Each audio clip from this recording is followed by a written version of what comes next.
just got to get out so you can see what we're working from. It says immune, support nutrients, and phytonutrients. So we're looking at this one, and we're looking at the very first part on the first page, supports Treg cells, IL-2 plus TGF-beta strengthens. And so we'll test her to see if any of these substances strengthen her, and we've tested her for most of these before, but maybe not all of them. And what we'll test for is black currant seed oil. If I can find them all. And maybe we'll test for superoxide dismutase because I got that one first. Okay, and lift your leg up again. I'll do it with a magnet just for simplicity's sake.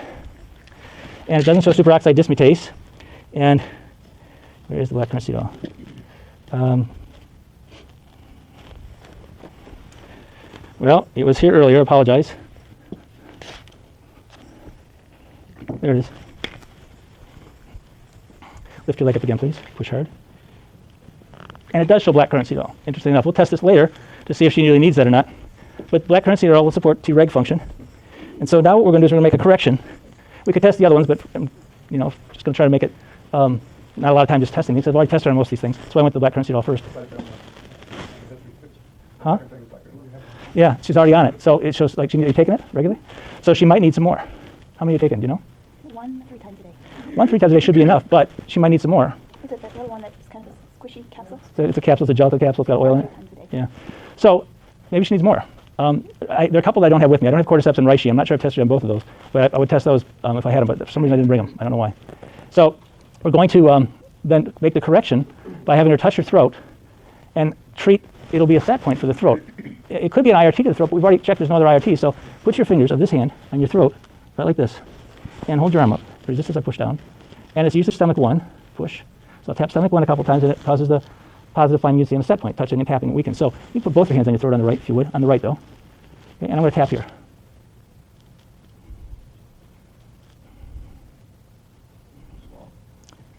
After I get to about 50 taps, I have a swallow. Go ahead and swallow, please. And I have her swallow 4 or 5 times, because remember, it's a swallowing mechanism that's strengthened, and that's what we have to reset. Dry? Mm-hmm.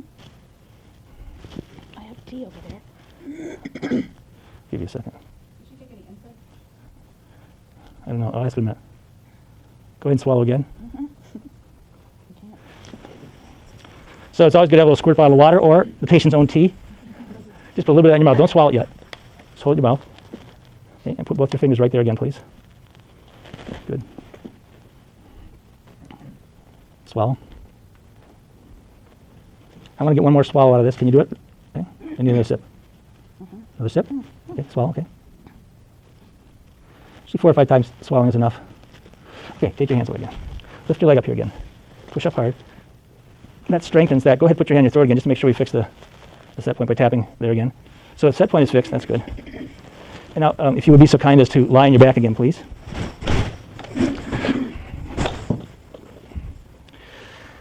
And let your leg go out to the side as far as it'll go. And then let this one here come out as far as it'll come. So this one's still a little farther. We still got some kind of imbalance. Stand up again for me, please. And now, we will ask you to walk again and count backwards from 100. 100, 99, 98, 97, 96, 95, 94. Okay. Walk back this way and say the months of the year every other month, starting with January. January, March, May, July, September, November, December. So still a little slowly, but better again, okay? Sit up here for me again, please, now. Now let's go check out and see if the brain circuit is the same one as it was before. So I think I'll try to do it from here. I normally don't sit like this and test. I'm usually facing the patient, but it blocks half the room vision. So push out hard toward me. A little farther back here. That's it. Push here.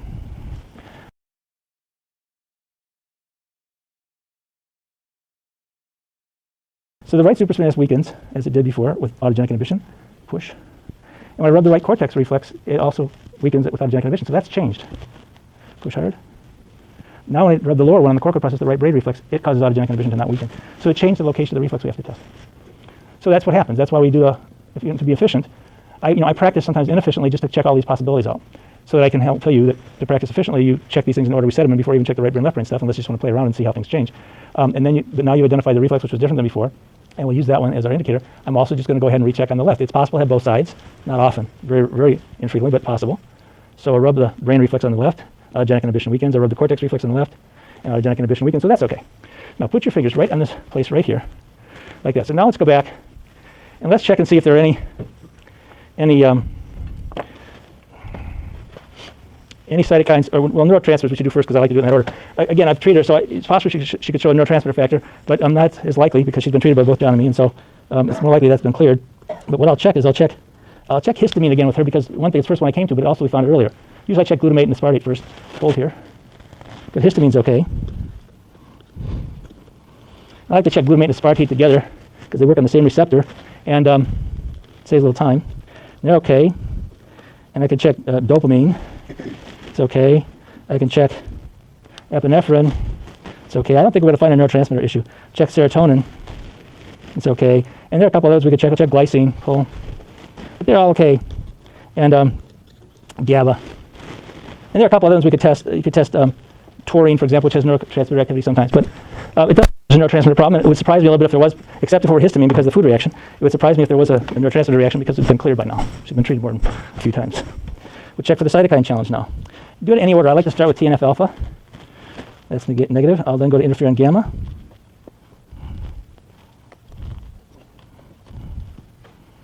Cool. I will then go to interleukin 12. These are the 3 Th1 cytokines, which also double as innate immune system cytokines. Then I'm going to jump right into interleukin 6. And it's interleukin 6. So now I've got a cytokine issue with interleukin 6. So with this particular substance, I'm going to see what negates it. So I'm going to go back and I'm going to check for interleukin 2 plus TGF-beta again. Pull hard. That doesn't negate it this time, interestingly enough. I'll go back and check interleukin 10 again. Pull. That doesn't negate the weakness. Now, this is what you see.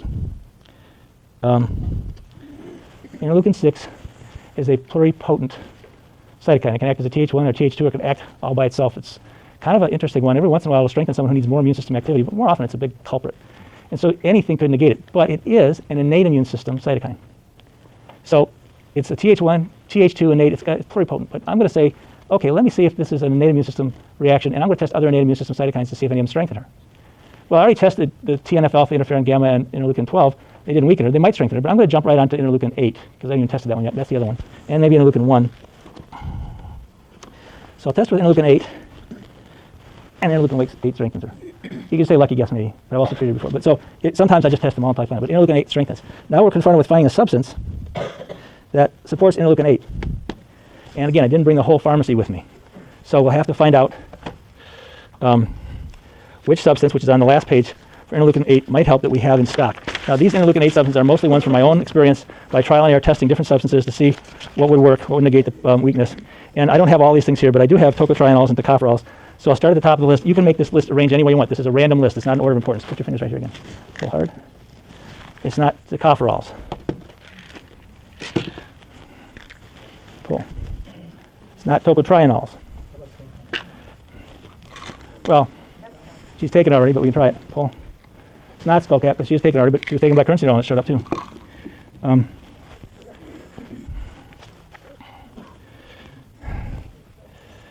Let's see what's on that list again.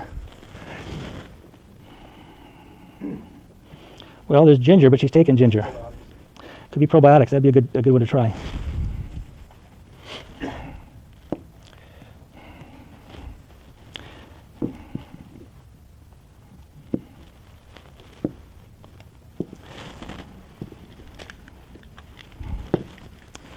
Saccharomyces boulardii. No.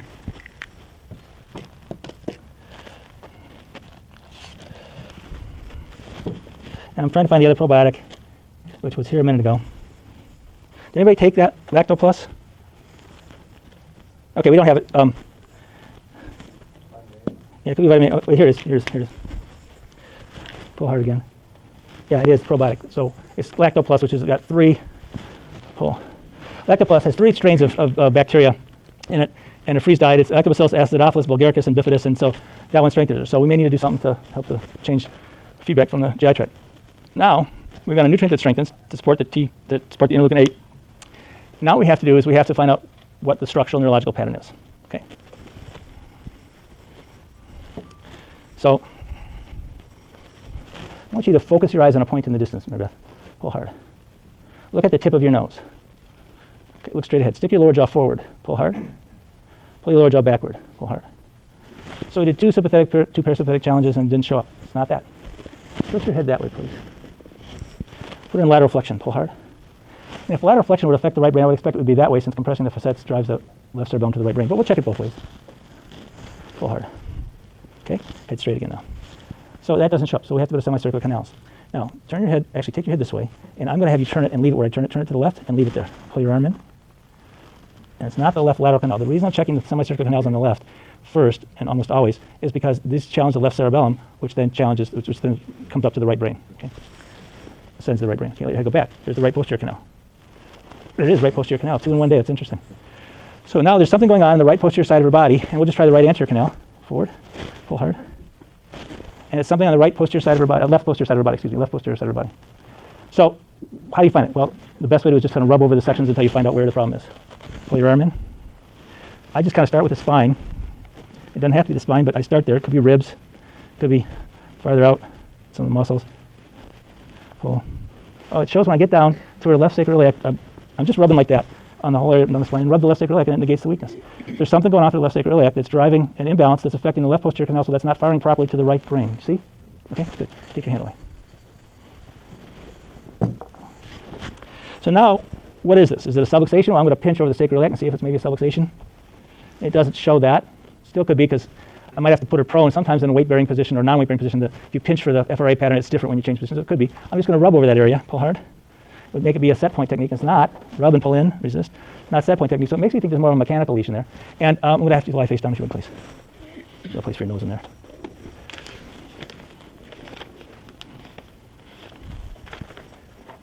Relatively comfortable? Bend your knee here. Resist as I pull outward. I'm going to test this muscle. Push against me. I'm going to pinch here again. Pull hard. And in the non-weight bearing position, interestingly enough, it shows a mechanical lesion here. Now it's either sacrum or ilium. I'm going to challenge your sacrum first. P to A on the left. And then I'm going to just challenge it and hold it anterior. And it doesn't challenge for either posterior or anterior. I can also challenge on the spinous process. Usually it's a rotation if it's a sacrum. I'm going to challenge your PSIS for maybe an iliac fix. Pull hard. Pull hard. And there it is.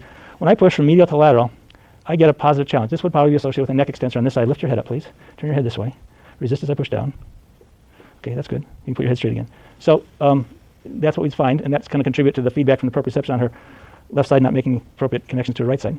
So what I want to find out is this I want to challenge it. Again, push hard. From medial to lateral, it weakens. From lateral to medial, it strengthens. But I don't know if this is a simple challenge or a rebound challenge. Usually they're simple, but I'm just going to hold it from medial to lateral to prove it with a simple challenge, if it's which way it is. In this case, challenge from medial to lateral, it doesn't weaken, but challenge from lateral to medial, it is. She's got an internal ilium. It was rebounding. So it needs to go this way. Could it be iliolumbar ligament? It could be iliolumbar ligament, but I already checked for that early on. Yeah. It could be anywhere along the back anyhow. Anywhere on the right posterior quadrant, which means, I'm sorry, left posterior quadrant, all the way to here. Okay. So turn your head toward me. Resist as I pull. So I have her lie on her side and face this way. Would you mind doing that, please? I'm going to adjust this now. There's an internal ilium. You're getting your workout, aren't you? Yeah. Me too. Good. Bend your knee up here. Okay, good. I'll give you a twist here. Might or might not pop. Okay. Lie face down again, please.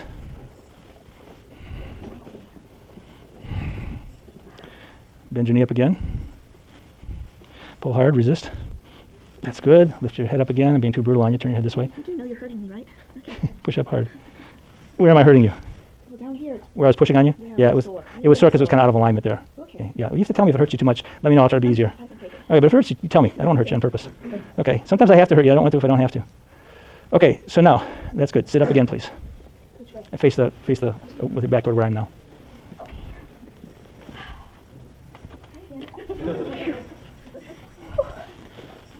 Right? Yeah. Put your fingers over here again. Pull hard. Pull hard. And now the cytokine doesn't weaken anymore because we made a correction to drive the left cerebellum to drive the right cortex. That mechanical correction can be anything. It can change from time to time, but it is important to make that correction so that you can negate with the proper affrontation the issue of the area of the brain that's overfiring or underfiring, whatever it is. Okay, take your hand away. So now we have gone through brain on fire sessions 2, 3, and 4. We're now going to go back to session 1, but before we do that, we'll give her a little breather and ask her to walk again. Now, what I'd like you to do is to walk down that way and say the months of the year every other month, starting with January. January, March, May, July, September, November, January. Okay, and now come back and walk this way and hum a tune. So there's still a difference. Okay, but it's better, eh? Okay. Now, I think I'm gonna have you lie down again. Do I need to stop and give you a rest and tell a joke? Oh, do you have another one? I thought you said you only had 2. I only had one 25-second joke. Oh. They'd love a joke. You know the rest? Yeah. Okay. You tell a joke and then I'll let you. So there's this, I forgot the joke. That's funny too. There's this woman sitting around talking to her husband. She says, honey, she says, if I died, would you get married again? Did I tell you this one before? Oh, okay. Okay, so he goes, oh, come on, I don't even want to think about such a thing. I don't even think about it. She goes, no, really, I'm serious. If I died, would you get married again? Just humor me a little bit and tell me what you think. He says, I don't know, I'm still a pretty young man. I don't want you to die. I love you very much. I don't want to talk about it, but I mean, if you press me, I guess I'd consider it. She says, well, honey, if I died and you got married again, would you and your new wife keep the same house? He goes, well, I think so. It's a good house. I haven't lived here that long. I really like it. I don't see why not. I really don't even like this question. I don't want to talk about it anymore. She says, no, I've got some more questions. She says, honey, if I died and you got married again, you and your new wife lived in this house, would you use the same furniture? Well, I suppose so. I don't think there's anything wrong with it. It's all pretty new. I guess we use it. He goes, well, honey, she said, if I died and you got married again and you and your new wife use the new house and use the new furniture, would you use the same china, crystal, and silver as well? He goes, well, I don't see a reason to change it, but I don't even want to talk about it. She goes, that's why I got one more question and 2 more questions. She says, if I died and you got married again, when your new wife used the new house, use this house, and use the furniture and use the china, crystal, and silver, would you use the same drapes and towels and pillowcases and all that kind of stuff? This is terrible. I don't like to even talk about it, but yeah, I don't see why not. She got one more question. She says, honey, if I died and you got married again and you and your new wife used the same house, the same furniture, and the same china, crystal, silver, and the same draperies, and the same linens and so on, would you let her use my golf clubs? She says, absolutely not. She's left-handed.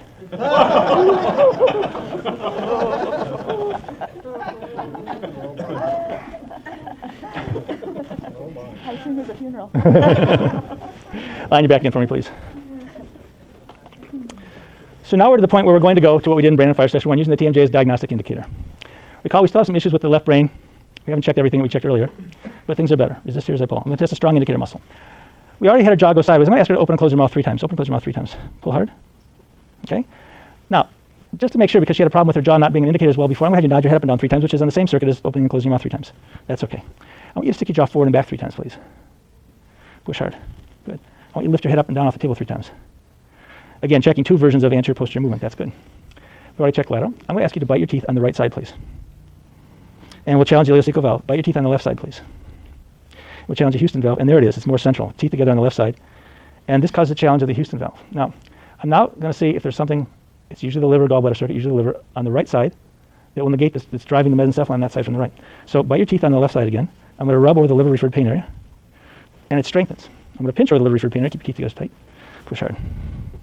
And it doesn't strengthen. Now, if you pinch over the liver-referred pain area and it strengthens, it generally means the person has a detox problem.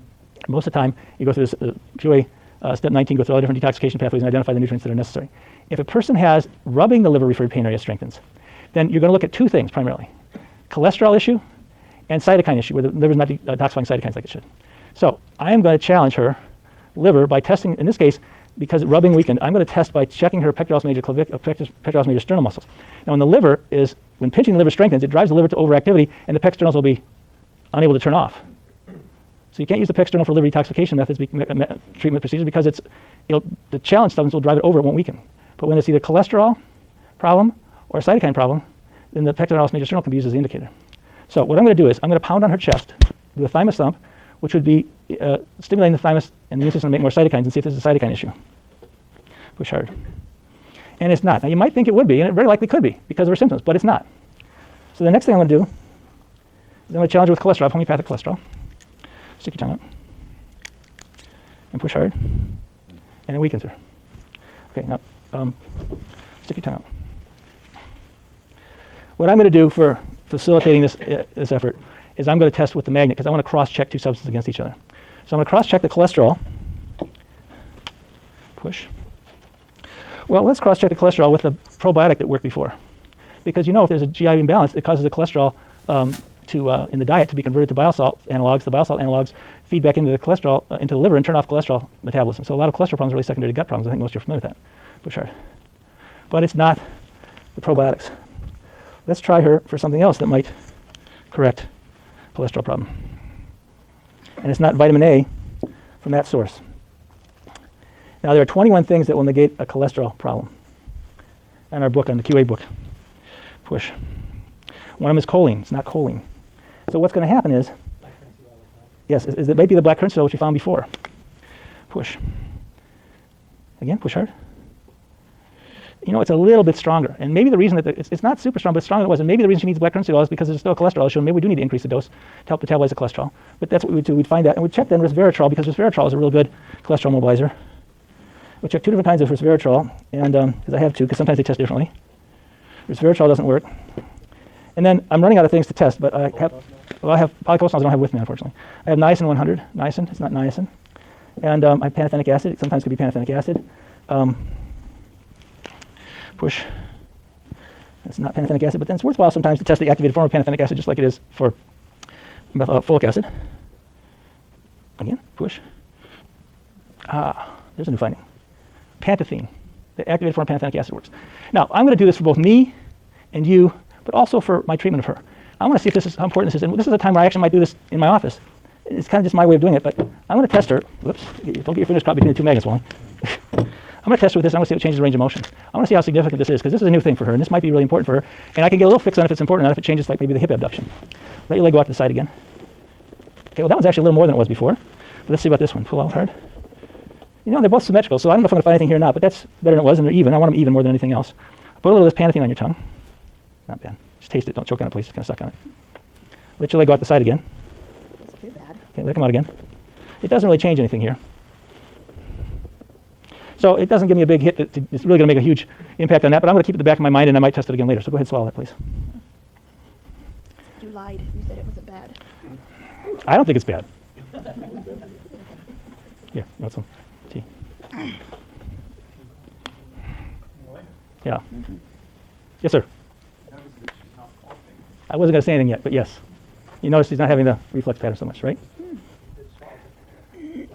So I didn't want to push my luck on it, but I was going to wait a little while and see if it stays put. But I think we're past that. I hope. Lie on your back. I think it's going to be better. So now what we're going to do is we're going to have to treat your liver reflex. I'm putting this homeopathic cholesterol on your tongue. Just keep that on your tongue, and I'm going to rub the Chapman's reflex for the liver. I'm going to do this for a little while, and more than 10 seconds. And this is also, and you can keep your mouth closed, just don't swallow it. I want to keep it as a challenge on your tongue to challenge it. So what is this doing? I'm rubbing your Chapman's reflex. There's a problem with the Chapman's reflex on the right. It's related to cholesterol. We worked on it before. We had in polycosanols. We need to maybe add some pantothene. We'll see. When cholesterol is off, it's off 24 hours a day. It causes the reflex into the Chapman's reflex to cause the ribs to move differently, because it's in the intercostal muscles of the Chapman's reflexes, so you get the ribs moving differently 24 hours a day, which causes a difference in afferentation between the left side of the brain and the right side of the brain 24 hours a day. Everything we found so far is for the right brain. Right? Now we found something for the left brain. So I'll just rub this a little bit more. Guy goes to a psychiatrist. The psychiatrist says, after he gives him an exam, he says, well, I've got your diagnosis, you're crazy. Guy says, I want a second opinion. He says, okay, you're ugly too.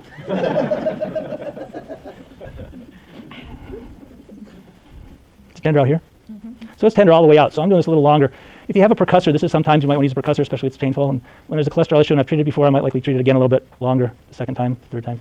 So I'm rubbing this a little longer maybe than you might do if it's the first time you're treating it.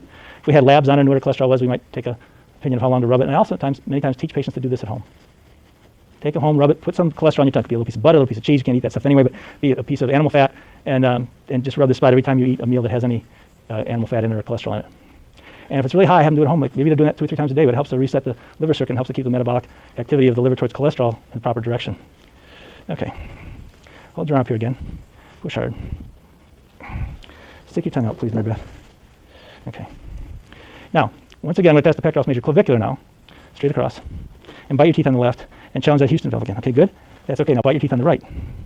Challenge the ileocecal valve with the teeth together on the right. Okay, now we have to go back over and open and close your mouth 3 times. Push hard. Because sometimes these layer and only one shows up until you fix the other one. Make your head come forward and back 3 times. Straight up and down, off the table 3 times. Push hard. Okay, good. Now nod your head yes 3 times. Push. I'm checking the head and the jaw. That's okay. And stick your jaw forward and back 3 times. In case there's one of those compartments that's out of sync with the others, but that doesn't really show up. So now what I can do is I can check to see if there's an endocrine problem that we haven't addressed yet. Touch your TMJ on the right. And this would be a set point for the TMJ to address an endocrine problem. Push hard. And we'll do the same thing on the left. Put your hand on your left jaw joint. Switch hands. Just switch like this. Yeah, good. So this is where you can screen for a starting to cough again. See? Okay. Push here. Okay. For a possible endocrine problem we haven't addressed yet. And then the next thing we're going to do is we're going to look and see if maybe there's a problem with the thymus or the spleen. Now I could check the TMJ for IRT or check for a cranial for IRT, but quite frankly, the easiest thing to do is just to test the infraspinatus or the lower middle trapezius or maybe the pectoralis minor. Did I miss that you rechecked the TMJ clenching on the right with the ileocecal valve? You rechecked that? Yeah, clenching on the left with the Houston valve. Yeah, you found the Houston valve. Oh, yeah, I did check it. Yeah. Yes, yeah, I did. Yes, I did. I did. Okay.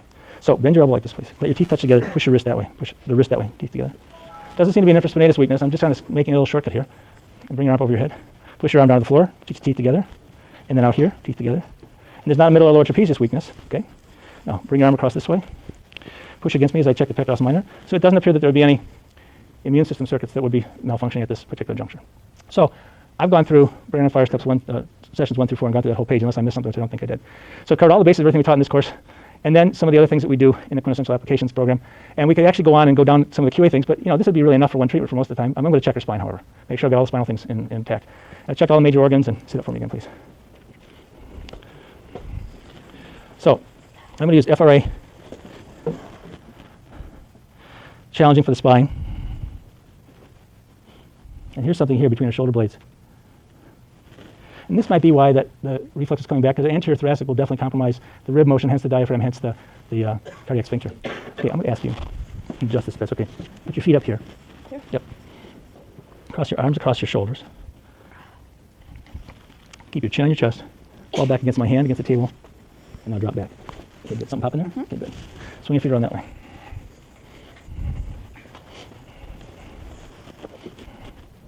Pull hard. Check her feet. Pull hard. Okay, now the last thing I will do is I will test her for tonification point technique. I'll check her pulse points. Put 3 fingers in a row on your wrist just like that. Hold your thumb and little finger together. Push hard. Push hard. Okay. Take them apart. Push hard together here. Okay. Put 1 finger on that first pulse point. Resist. Put the finger up to the second pulse point. Push. There it is. And it's liver gallbladder pulse point, which doesn't surprise me because we had a liver issue. It's not always that way, but it could be. Put your fingers right there on the liver alarm point. Could be one that you already worked on. Needs more work. So it shows like liver 8. Pull hard. Sorry. We tap liver 8. We tap the pain control point and make some pain. Okay. How's your head feel, by the way? It's better. Okay. Don't be so surprised. Maybe it's better to just notice all the other things. Oh yeah, I'm supposed to be cooperative. We didn't say that. Hold your arm here. Okay, so I'm going to test. We found 2 nutrients. We found a lactopus acidophilus product, and we found pantene. I'm going to test them now against this to see if they still show up. If they still show up, I'm going to supplement them. Put the 70 please. Face that one. Pull. The lactopus still shows up. Pull again. Pull. Stick it down out. Pull. And the panathene still shows up. So go ahead, swallow that one for me, please. So I'm going to put her on probably both of these. And swallow it good, okay? You want some tea? Get some tea. Go ahead and you can get yourself.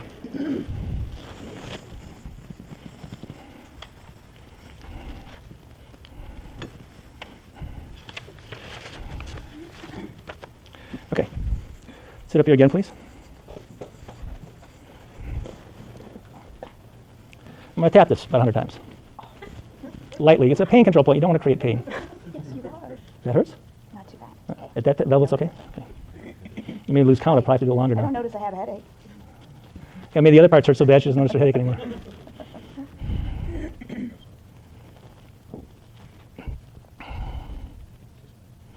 The thing about panathene that's real interesting is that, panathenic acid is necessary for the body to make coenzyme A. Coenzyme A attaches to acetyl groups. Acetyl groups and acetylcoenzyme A are necessary to carry the acetyl groups into the brain to make acetylcholine as a neurotransmitter. Didn't find a neurotransmitter imbalance, but found it somewhere else down the line. Which is related to liver gallbladder. Right, well, liver gallbladder, yeah, gallbladder acupuncture head points acetylcholine. Yeah, right. Choline didn't test, so it's the acetyl part if she needs it, which appears she does. Yeah. You ever have people take their piercing metal? Yes, sometimes, but not for this purpose. Okay. I'm going to say some numbers. I want you to repeat them after me. Okay.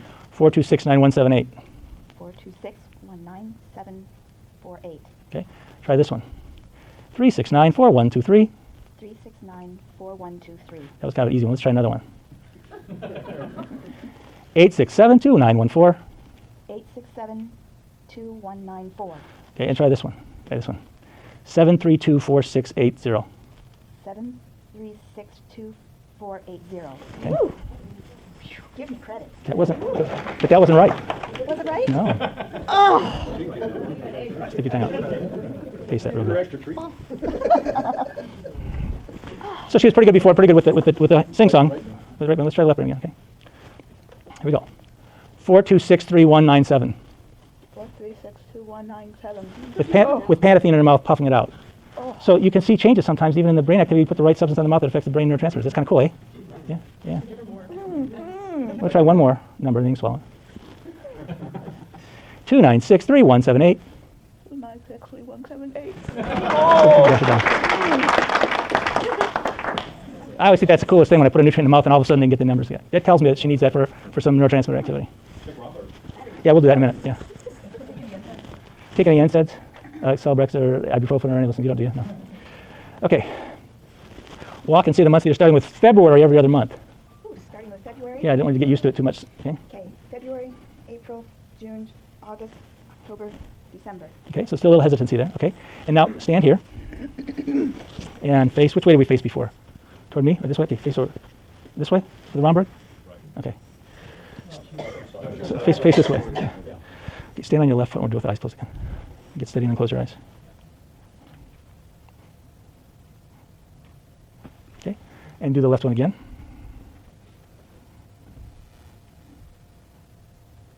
Do the right one now, please.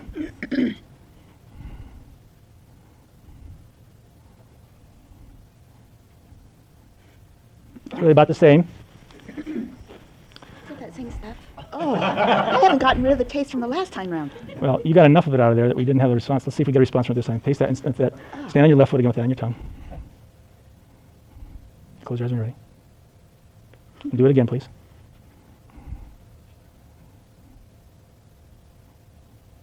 Okay, and stay on the right foot again. Not a big change there, really. Go ahead, the right. Okay, and one more time on the right with that on your tongue. She can taste it plenty. Uh-huh. It's insalivated, yeah. Get steady first.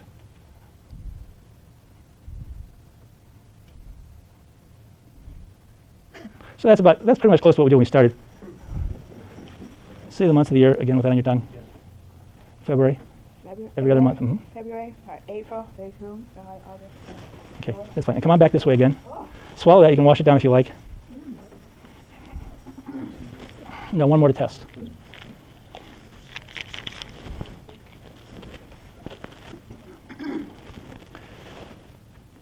Okay. That one's not so bad. Can you taste it? I still taste the other thing. But can you taste that one? Tell me when you can taste it. Oh, I chomped into it. What is it? It's okay, as long as you can taste it. Chalky. Okay. Stay on your left foot again with that on your tongue.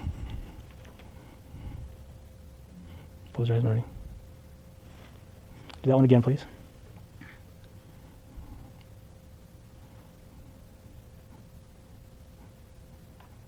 A little better. A couple seconds. And on the right one now, please.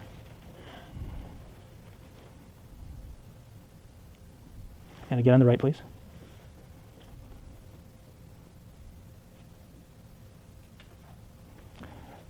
One more time.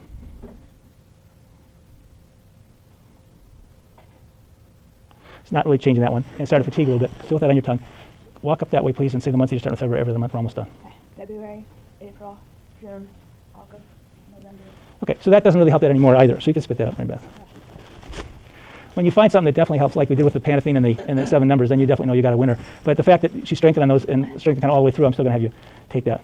So one more time, what I want you to do is to walk over that way, but this time count backwards. Without anything on your mouth, yeah.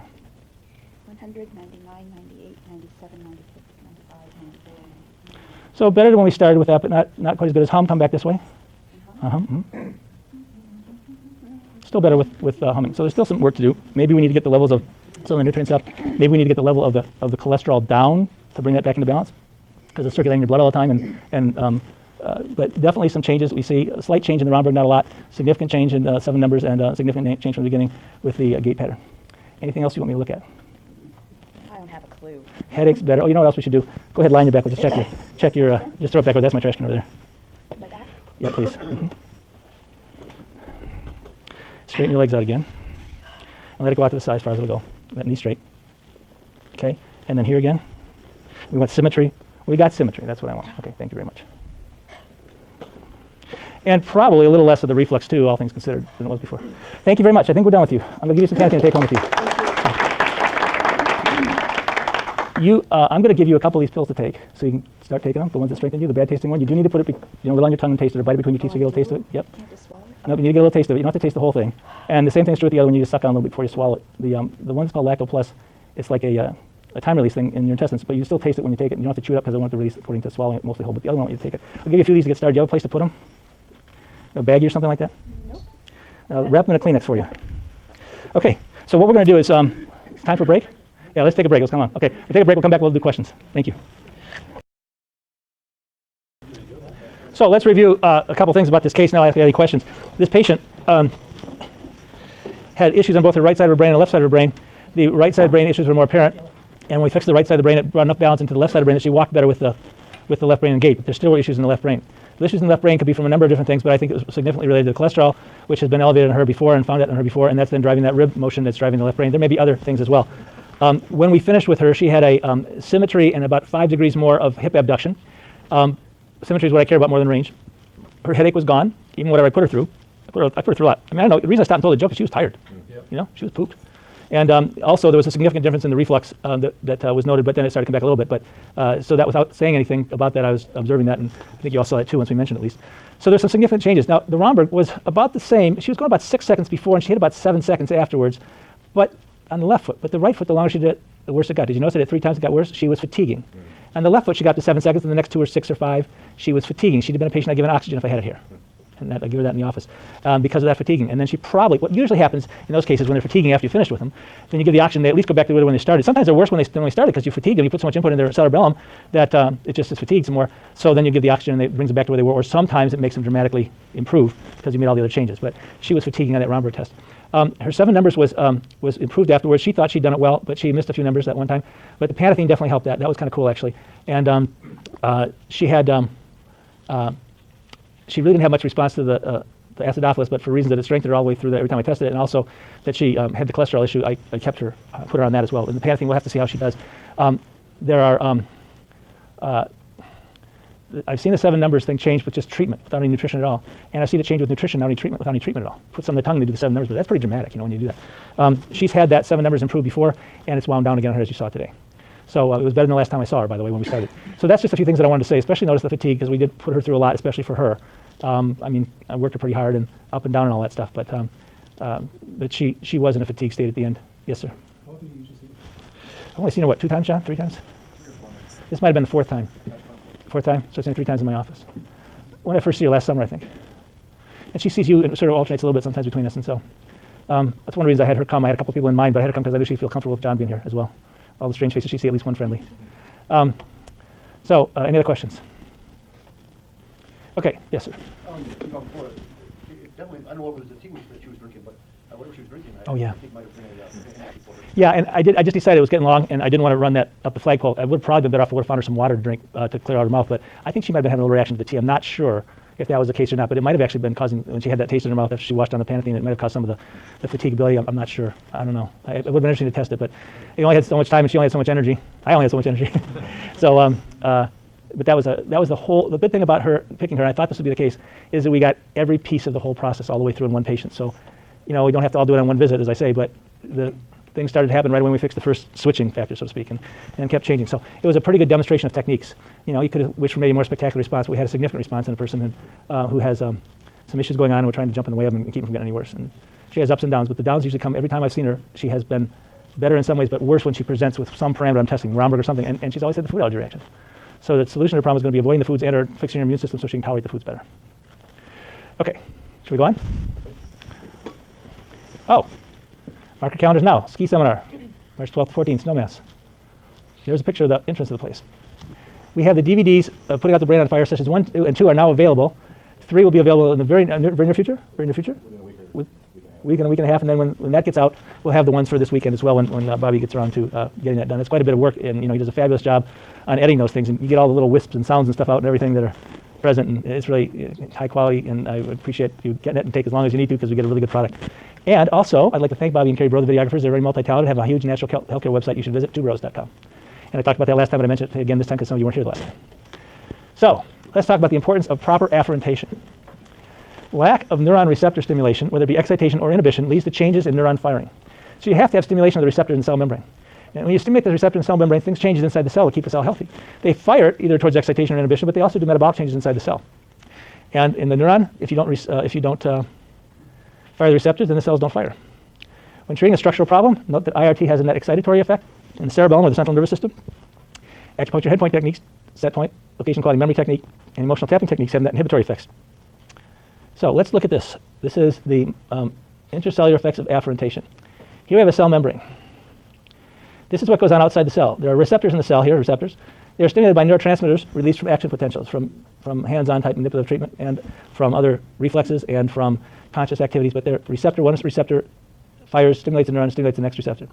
They're stimulated by neuromodulators, such as neuropeptides, by local release oftentimes, as opposed to through a neuron. They'd be circulating the system, bloodstream. And then hormones through the circulation as well. When I say local release, for example, cholecystokinin is a neuromodulator, and it's released in a number of places in the brain and the body, but as the local release would be in the presence of fat in the small intestine, cholecystokinin is released to stimulate the gallbladder, as you know, to constrict and put more bile into the digestive system. So there's a local release as opposed to maybe a more systemic release of a hormone or a more specific release of one neuron from an action potential. At any rate, from these chemicals, we get receptor binding. The receptor binding changes membranes, either two kinds of receptor activity, ion channels either open or close, or enzyme activity for second messenger activity, but the second messengers then are a number of them. Free calcium, cyclic AMP, cyclic GMP, phosphatidylinositol, phosphokinases, a bunch of them. These second messengers then do two things. Let me go back, I'm sorry. They will turn on, by protein phosphorylation, the enzyme activity that makes that cell do what it is. If it's a muscle, they turn on the proteins to make the muscle contract, for example. If the muscle makes a hormone, they turn on, the cell makes a hormone, they turn on the cell hormone synthesis, or whatever it is. If it's supposed to digest a fat, they turn on the lipolysis activity. Those enzymes are produced, and then the enzymes are activated by the second messenger. The second messengers also impact, in the nucleus, here's your nuclear membrane in blue, they impact genetic transcription. When you get changes in genetic transcription, you get messenger RNA transcribed, which goes out and has protein synthesis in their endoplasmic reticulum and other places potentially that goes up and then causes the proteins to be synthesized that are used for the function of the cell. All of this starts outside the cell membrane with an action potential or a local release of a chemical or circulating hormone. So deafferentation is the lack of normal receptor stimulation. Normal afferentation leads to proper neuron receptor activation, and this maintains health in two ways. One, the effects of the neuron firing downstream stimulates the next neuron, it's supposed to do. Two, the intracellular metabolic health of the neuron keeps it healthy. And it does so by activating this protein replication and the things that it does with the nucleus, as well as activating the enzymes to do their job. So both excitation and inhibition impact the effects of the neuron firing downstream. One turns it on, one turns it off. But they also impact intracellular metabolic health. So it doesn't matter if you excite or inhibit a neuron, you're still going to change its metabolic health. The lack of normal neuron receptor stimulation, the intracellular metabolism operates by second messenger systems, and second messengers turn on or off the activity of cell function, the enzyme activity for cell function. So here we had this as we did before. The receptors are bound, they fire the second messengers, they turn on or turn off the enzymes for the function of that cell. The second messengers also activate nuclear DNA transcription, as we showed through this pathway here. So we have stuff happens outside the cell, and it modulates genetic transcription. Receptor activation by any of these methods, including structural manipulation changes, including soft tissue, hard tissue activity, including also the chemicals that are released locally in circulation, the neurotransmitters will impact our transcription of our genes, turning on or turning off genes. So who we are can be modified by how much neural input we have, by how much afferentation we have, much less the chemistry. But the point I want to make is about the afferentation. So we have the modulation of genetic transcription based on how our afferentation is. And so when you have a patient like this who's walking, and they're asymmetrical in their gait pattern when they do left brain activity, they're actually not turning on certain genetic activity to keep those cells healthy. So this is why when there are mechanical lesions, it leads to perpetuation of degeneration. Let me go on there a little bit more. This is from Alvin Burt's book. We used this slide in an earlier session. There's an older textbook on the textbook of neuroanatomy from '93, but it's still accurate. Neurotransmitter systems, besides producing electrical changes, that's inhibitory postsynaptic potentials and excitatory postsynaptic potentials, and altering specific proteins, receptors, ion channels, and enzymes, these neurotransmitter systems, via second messenger systems, play an active role in the regulation of gene expression. Neurotransmitter-activated second messenger systems can initiate or enhance the transcription of messenger RNAs for the synthesis of specific receptors, enzymes, ion channels, and other molecules involved in neuronal communication. This is the third and most complex dimension of neuronal communication, but one of major importance in the regulation of the synthesis of protein precursors of neuroactive peptides and complex processes such as learning and memory. It starts with the receptors being depolarized. If you don't stimulate the receptors, the cells not only don't do what they do, but they're not healthy. And so we look at the concepts of transneural degeneration, maybe in a little bit different look. We're going to review this. We talked about this last session, with an emphasis on afferent neurological stimuli. So transneural degeneration neurons are deranged activity of the neuron intracellular metabolism. So here we see, if you have a normal resting potential minus 70 millivolts and a firing threshold of, say, minus, 30 millivolts, this is normal. But if there's a deranged metabolic function, it can allow the cytoplasm in the neuron to get more positive and move closer to resting. The resting potential can move closer to firing potential. And T&D neurons rest closer to the firing threshold and may even fire spontaneously, which causes them to use their metabolic activity up and they usually don't get regenerated because they're not firing. When they fire spontaneously, they don't have a receptor that fires them to turn on the genetic machinery to kind of replace what they're using up. So transneural degeneration, stimulating TND neurons, is like whipping a tired horse, like we talked about before. You're whipping a tired horse, but you're really doing is you're whipping a tired neuron. We've talked about this. So in this case, you see that the resting potential is too close to the firing potential, and the neuron isn't metabolically healthy, and it fires too easily and fatigues more easily. AK procedures are based on the assumption that the neuron metabolism is within normal limits. We see excitation and inhibition operate as expected. However, when there's a deranged neuronal metabolic function that results in transneural degeneration, excitation and inhibition do not create the usual expected responses. You might fire the nerve, and if it's too close to threshold, it might keep firing. Or if it's exhausted, you may fire the nerve and it may not fire like you want at all. You may not get the excitation or inhibition out of the nerve because it's not operating. It's firing not from the neural distance from threshold, but too close to threshold. TND changes all of the rules for AK. Now, TND can be found in any neuronal pool. This is really fatigue, what happens with neuron fatigue. In the right or left cerebellum, in the right or left mesencephalon, right or left cortex, or any other pool of neurons. It usually doesn't happen in one neuron, it happens in a pool of neurons. These are usually difficult patients for whom adjustments and other treatments just basically do not hold. TND is a condition where the neuron metabolism is unable to maintain proper negative resting membrane potential. The neuron is closer to firing threshold and will fire too easily, sometimes spontaneously. So a nerve needs three things to fire to maintain its health. It needs oxygen and glucose, obviously, to produce ATP and all the things that go with it, but it also needs to be stimulated by either excitation or inhibition. Doesn't matter. You still get stimulation of second messengers, which turn on the nucleus. TND can be due to lack of neuron receptor stimulation or deranged neuron metabolism. TND cytoplasm is more positive and closer to firing threshold. This is thought to be due to the decreased afferentation and understimulation, but this causes decreased protein synthesis because you're not stimulating the receptors, you're not stimulating the second messengers, you're not stimulating the nucleus to make more proteins. The proteins are anionic. They're negative. Proteins are anionic. So if you don't stimulate the nucleus to make more proteins, what happens is you don't have these anionic substances being dumped into the cytoplasm. The cytoplasm can get more positive. Whereas you don't get the negative protein molecules, the negative enzymes and so on, floating around the cytoplasm if they're not being produced because the cell is overfiring, then, the cell is not firing, then they don't get produced, and that the cell moves closer to its firing threshold because you have fewer negative protein molecules in the cell cytoplasm. Does that make sense? Kind of stumble on a little bit, make sure it makes sense. So a more positive cytoplasm can be due to also excess excitation. This is what we find when we find glutamic acid or aspartic acid or something like that. Histamine weakens a Chapman's reflex. It's like these neurons are overfiring, and they can fire to the point of cell death if they're not slowed down. So excess excitation, and we can use find nutritional imbalances that lead to deranged intracellular chemistry. The more positive cytoplasm could also be due to other metabolic disruptions such as mercury toxicity that create a more positive cytoplasm. So it's not the only thing. I wrote this paper, which I gave you the last time, about all the different things that could affect chemistry that could affect cytoplasm and lead towards transneural degeneration type patterns. In summary, TND can be due to lack of receptor stimulation, excitation, or inhibition, a lack of either, or deranged neuron energy metabolism. So what we have is the TND neurons rest closer to firing threshold, this yellow line here as opposed to the red line, as opposed to the white line. So they're close to the red line, the firing threshold, they're too close to firing. And TND neurons are way too close to firing threshold and are in danger of overstimulation. And you overstimulate the neuron, it can die a death by apoptosis. If you go into if you go from anaerobic into aerobic metabolism, you start to produce lactic acid. Lactic acid can, one of the things that can trigger off cell death by apoptosis. That's programmed cell death. So TND neurons will usually need to be treated with inhibitory activity to drive them away from firing threshold. Inhibitory activity. So what's that mean? Well, when a neuron pool is too close to firing threshold from overstimulation or TND, you'll see that muscle related to that. If you do muscle spindle cell to weaken, it'll strengthen the muscle. It's a paradoxical finding. You know, muscle spindle cell to weaken, autogenic inhibition, and it paradoxically strengthens the muscle. It's because that muscle, the neurons, those muscles are fatigued, and when you turn them off, they actually function better. They'll respond to the muscle test, the demands of the muscle test better. You do a muscle test, you're actually a neural pathway, a loop of neural pathway to fire to that muscle. There are TND neurons along that pathway. They're going to fatigue, the muscle might be weak. If you then turn off inhibit that muscle spindle cell activity, and it makes it strong, it means what's happening is you are actually taking some of those cells farther away from threshold so they're capable of firing, driving away from fatigue temporarily. Marcello Casso, implemented AK in chiropractic neurology, first observed this a number of years ago. Just as when autogenic facilitation does not strengthen a weak muscle, which is the indication for IRT, when autogenic inhibition strengthens a weak muscle, it suggests a need for inhibitory stimulation. Well, that's an interesting thing, and you can play with that and use it, but the point I'm trying to make of it is that IRT has a net excitatory effects in the cerebellum and the central nervous system. It results in a net excitatory effect, but the acupuncture head points techniques, all of them, they have a net inhibitory effect. So if you've got a patient who has an injury, it's acute injury, they show a need for IRT and NSB both. You can use autogenic inhibition and autogenic facilitation to decide which to do first. First of all, autogenic facilitation isn't going to work because they need an IRT. If autogenic inhibition works, that means you want to use a head point technique. You use NSB before you use IRT. Now, this is not something we run into too often. I'm just trying to give an example because IRT is excitatory, and if the pathway is already overstimulated, you want to inhibit it first. So you use NSB tapping a head point, which will cause inhibition in the pathway, and then you can do the IRT afterwards. It's not always the case, but it's just sort of an example of why you might consider that. IRT has net excitatory effects, and acupuncture head point techniques have net inhibitory effects. I want to make that clear because there are times when you have a patient who has a problem with their cerebellum, as we saw in our model, our demonstration model. She had Romberg test, she had problems with her cerebellum, and what happened was we found some set point to do on her. Found a set point at one point. And Actually, it was an earlier patient. We found set point. So what it means is, when you find a set point, we actually did find set point on her too. We found set point for the TMJ on Mary Beth. But when you find a set point technique, it's very compatible when you have a cell that's fatiguing. And in Mary Beth's case, the neurons were fatiguing in her cerebellum, as we saw at the end.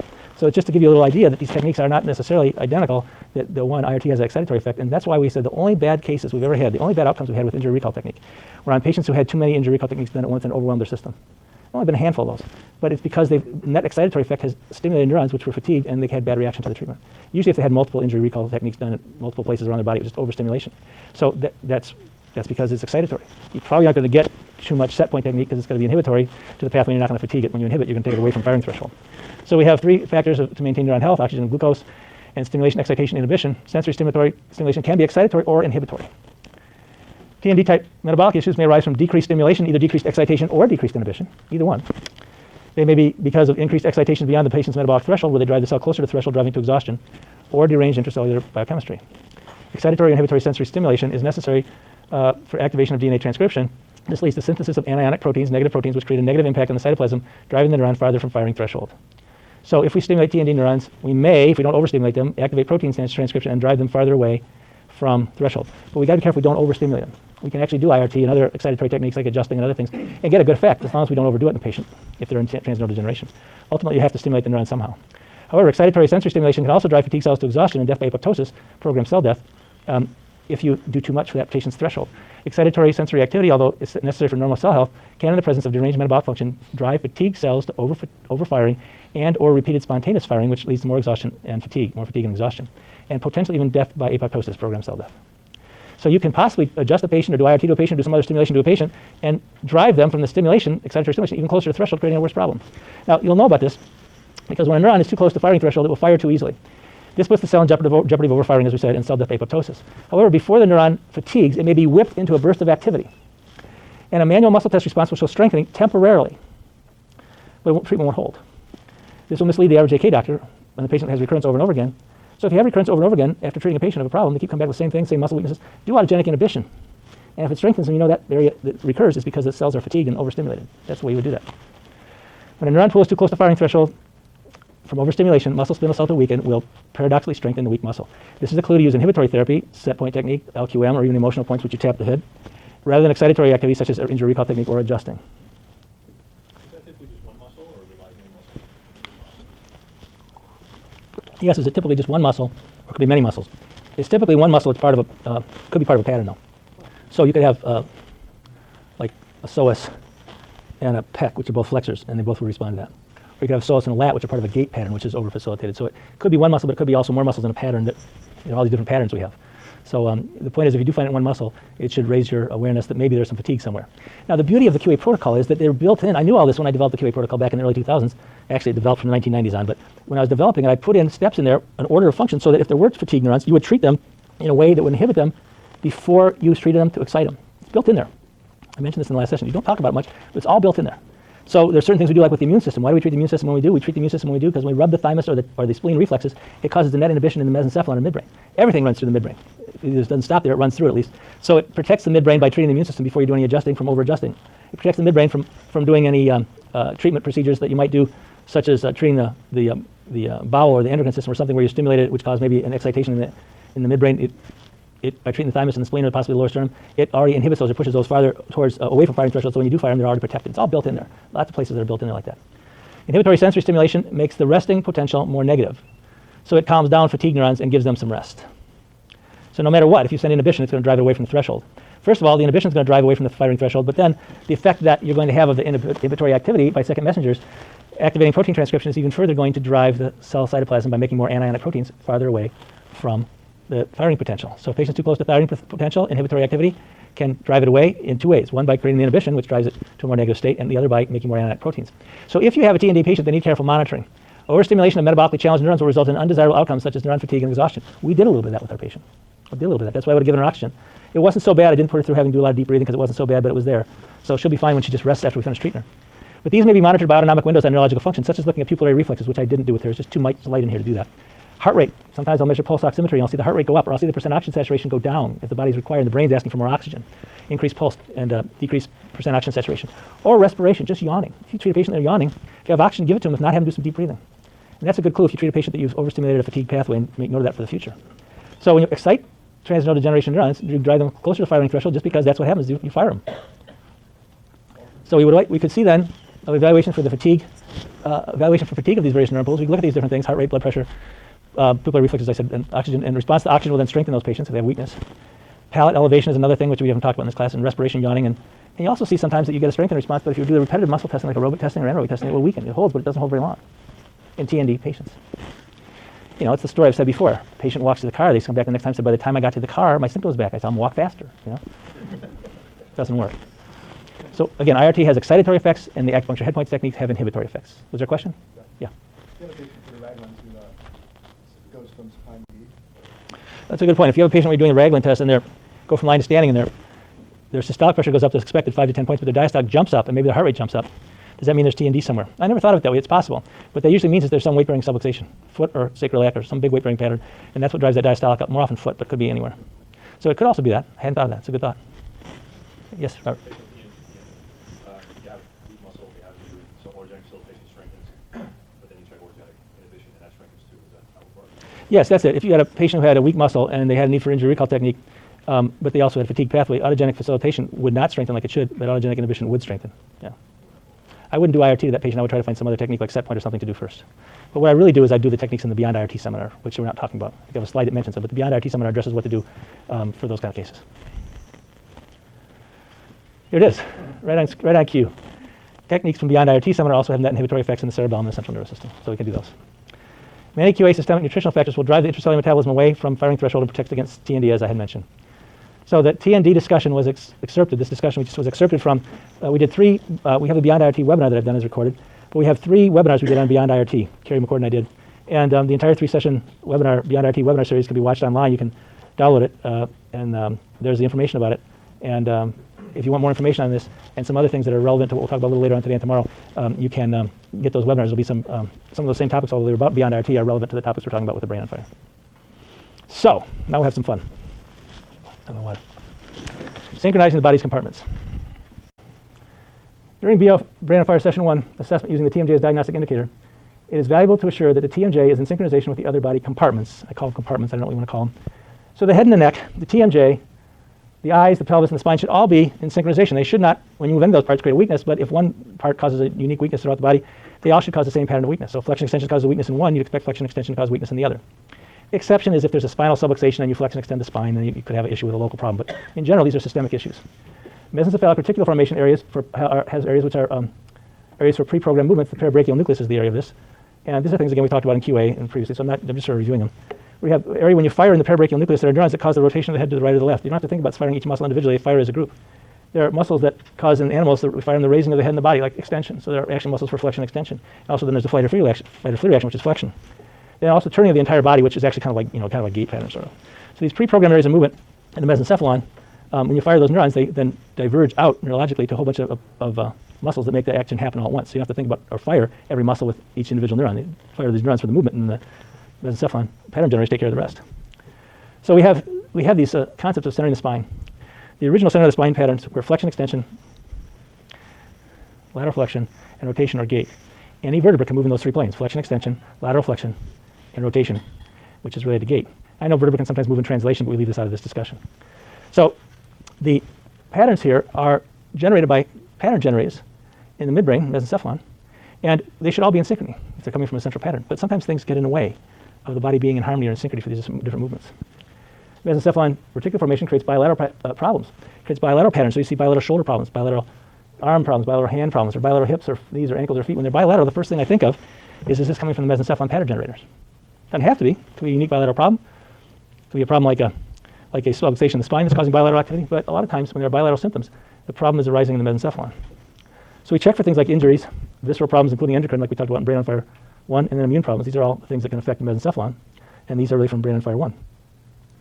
So we get these bilateral problems, and including those problems, we also get gait and dural torque, which are relationships of centering the spine patterns, and they again come from the parabrachial. These all come from the parabrachial nucleus pattern generators. So they should all be in harmony. For optimal clinical responses, all compartments of a patient's structure should be moving synchronously, even in the presence of systemic imbalance. So if they're out of balance, they should all be out of balance the same. If one movement pattern, say flexion extension, causes weakness, then all other similar movement patterns should also cause weakness. So if you do flexion extension, say of the TMJ or the head and neck, then so should flexion extension of the pelvis and the spine, and also eyes up and down cause weakness. If there's a weakness in one pattern, they should all be present. And frequently they're not. Frequently they're not. It'll be interesting to see how many people in this class have that issue. So we can test for that. The cerebellum monitors inputs from all muscles and joints and compensates or adapts accordingly. If one movement pattern causes a weakness and others do not, treatments will be less than optimal, causing a good response in the one area but adaptation in the others. You see? So just let's say you had like a anterior thoracic, which is like a flexion extension subluxation. And so maybe if you flexed extended that part of the spine, it would cause a weakness. Maybe if you flexed and extended your head, it would cause a weakness. Maybe if you rolled your eyes up and down, cause a weakness. Maybe if you stuck your jaw open and closed, it would cause a weakness. Maybe you move your pelvis, it doesn't cause a weakness. You fix the anteriority, you fix the flexion extension of the thoracics, you fix it in the head and neck, you fix the eyes movement, and you fix the TMJ. But the pelvis is going to have to adapt to that. It's going to have to react to that because it's out of sync with the rest of them. You're going to create adaptations in the pelvis, and the problem's going to come back, if not in the same place, somewhere else. The patient will not have as good a response. You want all these things to be in sync. All the body's compartments should be and move in synchrony, like this guy. Not like this guy. So we want all the body's compartments to move in synchrony. So these patterns represent motor activity in various parts of the brainstem and spinal cord, and they should all be in parallel. TMJ, motor activity originates in the mesencephalon and the pons. Head and neck movements, cranial nerve 11, sternocleidomastoids, upper trapezius, and so on. Eye movements, cranial nerves 4, 5, and 6, 3, 4, and 6. Pelvic movements can come from the mesencephalon, one of those pattern generator cells we talked about. It can also come locally. And then other spinal problems, including the pelvis, would be related to the local innervation of those areas. And so what will happen is if one of these is out of sync, it's usually something disrupting the neurological pathway associated with that particular part of the body. So if TMJ is out of sync with the rest of them, we want to do something to balance the mesencephalon and pons. And what we're going to find out, as we saw one of our patients, TMJ is out of sync, we'll probably find something in the TMJ muscles, usually the internal pterygoid or sometimes the external. So vertical motions of each of the following compartments should be the result in the same muscle testing response, either strengthening or weakening, but not part one, part the other. TMJ open, close, head nodding yes, eyes up, down, pelvis flexion extension, spine flexion extension. Similarly, TMJ right, left should be parallel to the neck and head, shaking your head no, which is right, left. Eyes moving right, left, you can just have the patient look back and forth. Pelvis rotate right and left, like we were doing before. I had someone doing that table. And then the spine rotating right or left, which I usually don't mess with because it's kind of difficult, but it would be present also. Similarly, if you have the TMJ protruding and retruding, that's forward and back, head motion forward and back of the neck, head and neck motion should also have the same pattern. If it's one weakens, the other one should. If the other one strengthens, the other one shouldn't also strengthen or stay strong. Eyes near far. I have a patient follow my finger or look at the ceiling to look at their nose, but usually just have them follow my finger and out. Pelvis anterior posterior, so that's kind of lift the pelvis off the table, move the pelvis anterior posterior, and spine anterior posterior again, which is a difficult one to test. Manual muscle test response to all 5 of these movements is not, if the manual muscle test response to all 5 of these movements is not the same, there is an IRT, a switching, or possibly a TMJ mechanical fault. And so this becomes really important to get the most out of whatever treatment you're doing on the patient. We pick up on it when we do the TMJ as a diagnostic indicator, and then we screen when we find that for the rest of these motions. In fact, sometimes, as you saw me do, I'll check the TMJ open and close, and also nod the head up and down just to make sure that in case the TMJ is off and the rest of them are in sync, but that's out of sync, I've checked the head up and down just to make sure I've checked that flexion extension pathway. You saw me do that a couple times with forward and back and open and close. So we want to get all the apples on one side, so to speak, and all the oranges on the other. And sometimes we get mixed up, and the response then is an adaptation instead of a full response to the treatment we give. We get apples on one side, oranges on the other. If the manual muscle testing response to TMJ movement is out of synchronization with others, there's usually a set point technique. I'm sorry, if MMT response to TMJ movement is out of sync with the others, there's usually a set point technique for the internal pterygoid, often the posterior mandible area, or sometimes the external pterygoid. Could be an IRT, but by now you've probably had the fixed IRTs. If manual muscle test response to pelvic movement is out of synchronization with the others, there's an IRT to the iliolumbar ligament or the sacrospinous sacrotuberous ligament. These can be hidden, and you might not find them because the patient's not weight bearing, they sometimes don't show up. But when you have these IRT to iliolumbar ligament or sacrospinous sacrotuberous ligament, that's like the Logan basic contact kind of area, this will often create a category 3 pelvis. And I'll try to show you one of those. If the manual muscle test response to the pelvis and the TMJ movements are out of synchronization with head and eyes, correct the pelvis first, either IRT to the iliolumbar ligament or SS and ST ligaments. This will often correct the TMJ motion also. I mean, this is because the parallels between cranial movement and pelvic movement, right? We have flexion extension of the sphenobasolar symphysis. We have flexion extension of the sacrum. We have as an inspiration, the mastoid moves posterior. An inspiration, the pelvis moves down the ilium. The ischial moves posterior, parallel in the temporal bone. An expiration, it comes the other way. An expiration, the temporal bone goes the other way. There's this parallel between cranial bone movement and pelvic movement. And this is seen here when you fix the pelvis. Oftentimes, the cranial bone motion will then correct, and the TMJ will then fire in synchrony again. So, again, this stuff we talked about in the QA class, if you're not familiar with that. If the manual muscle test response to all 5 of these movements is not the same, there's an IRT switching or possibly a TMJ mechanical fault. So I'm going to demonstrate this, and then we're going to do it. We move the TMJ, the head and neck, the eyes and the pelvis, and maybe the spine in these patterns, flexion extension, anterior posterior, side to side, and we'll test a strong muscle after each movement of each part of the body. If one area is out of phase with the others, we'll find and correct an IRT or set point in that area and recheck the above. So who thinks their compartments are out of sync? Anybody? Can you come out for me, please? Once again, we would have already checked this on a patient who we've already done switching and IRT and those kind of things. We might actually come across this if we find a small intestine problem where we're checking for jaw right left weakening. We can check it then to see if the other compartments are also functioning the same. So do you have any aches or pains or ranges of motion that are difficult? Yes, I have a chronic pain. I have a chronic pain down my left side, and I have a foot that rubs over, the big toe rubs on my shoe, and I have a serotonin deficiency, and I have a tumor necrosis factor alpha deficiency. Okay. So kind of overrun.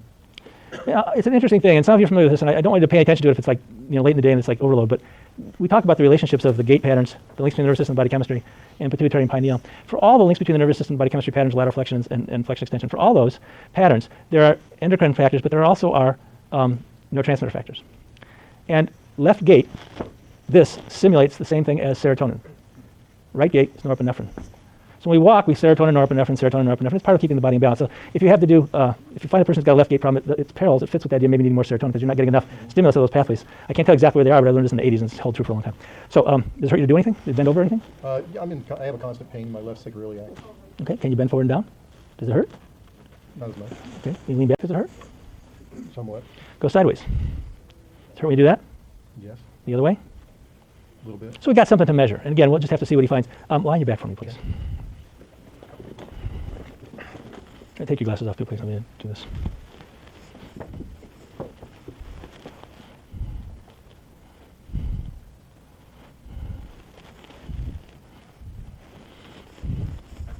So lift your leg up again. Resist as I push down.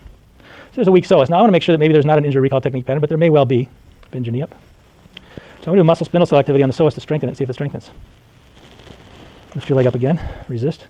And it doesn't. So we know we've got an injury somewhere. So I'm just going to go ahead and demonstrate this on him, although what I would normally do is I'd fix injuries first, but it may be that wherever the injury is coming from is what's causing him to have this, some of these problems. And maybe the injuries will cause we'll find the injuries related to this things being out of sync. So the workshop is, resist. Take a strong indicator muscle, open and close your mouth 3 times. Resist. That weakens him. Nod your head up and down 3 times. Resist. That doesn't weaken him. Watch my finger go up and down. Resist. That does weaken him. Move your pelvis up and down like you're shaking your head. Yes, shake your pelvis. Like just move up and down, flex, extend your pelvis. Yeah, just like that. Kind of, yeah. This one you got to be a little tricky with. Hold here. When you have a person do it, you don't want to feel like you're. What I actually do when I'm doing this, if there's a woman in the room, I turn my back. So I want you to just like do it with your head. I want you to do it with your pelvis, and I go like that, so there's no voyeurism or anything like that going on. Okay, so he weakens with that, but nod your head up and down again. Push hard. And that is out of sync. See what I'm saying? How that one doesn't fit in the other ones do? Okay, make your jaw go sideways, right, left, please. Push your arm in. Shake your head. No, like moving right, left. Push. Watch your eyes go back and forth. Push. Tilt your pelvis right and left. Rotate it back and forth like that. Push. Okay, good. That's out of whack. That's out of sync. So there's something out of sync there. Again, there's probably some injuries and they're probably down in the pelvic area from what I'm going to guess. Now, stick your jaw forward and back 3 times. So do the AP component. Resist. That weakens. Lift your head off the table 3 times. Not flex and extend so much as translation here, like that. Push hard. That doesn't weaken. Watch my finger. Pull. That doesn't weaken. And lift your pelvis up in the air, forward, back. That's it. Pull. So we have these patterns out of sync. So I'm going to try to fix something so we can at least put one of these patterns back in sync, but I'm going to leave it to you to do the rest of them on each other. Roll over on your tummy for me, please.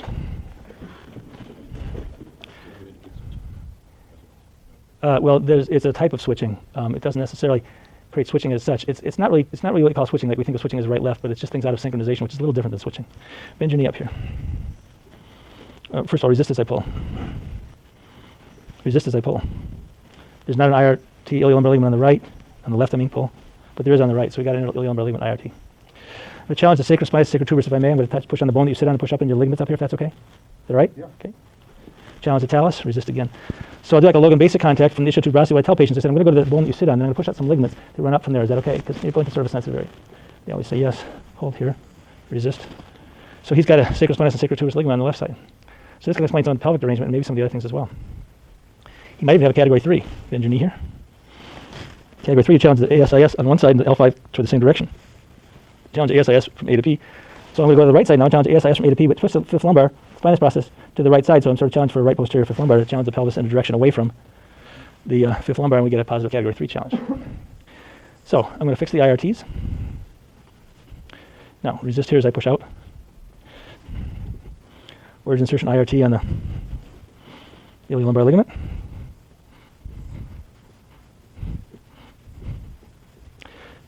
Push hard as I push out again. Resist as I push out. Resist as I push out. Wasn't it on that side? It's on the other side. It's on the left, I think. Thank you. Get my right and left mixed up. Push across. Yeah, it was still on the left. I'm sorry. Got mixed up which was which. So I'm going to do almost like an origin insertion on the sacrospinous sacrotuberous ligament. You can't always get to the sacrospinous, but you can get the sacrotuberous ligament. And I'll push up toward the sacrum from the ischial tuberosity.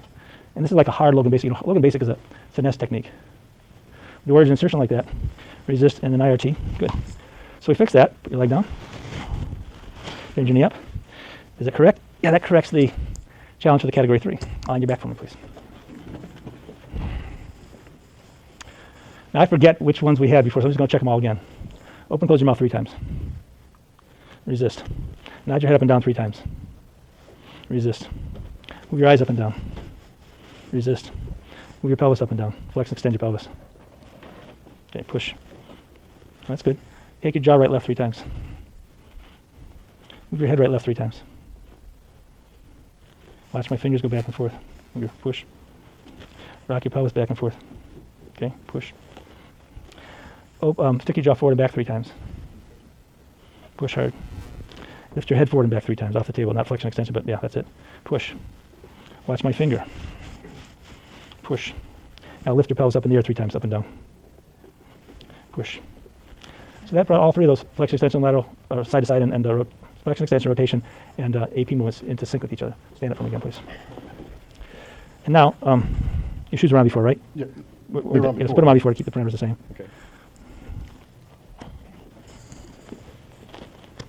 Stand here again, and then go ahead and bend forward and down again. How's it feel? A little better. It moved a lot easier, did he not? Okay, lean back. How's it feel? Better. And go sideways again, please. What do you feel? Same. Same as before? No, it's the same. Same better? Side. Oh, it's better, okay. Yeah. Okay, good, thank you. Uh-huh. So you might say, well, that makes sense because we fixed the lumbar ligament and sacrospinous sacrotuberous ligament, and you expect those kind of things. But what I wanted you to see was that you can have, even after you correct IRT patterns, you can have one part of the body being out of sync with the others, as far as these 3 starting the spine type motions. And if that's the case, then you'll find one of the areas could be in the pelvis, if that's out of sync, iliolumbar ligament or sacrospinous and sacrotuberous ligaments, which he had both, which needed IRT.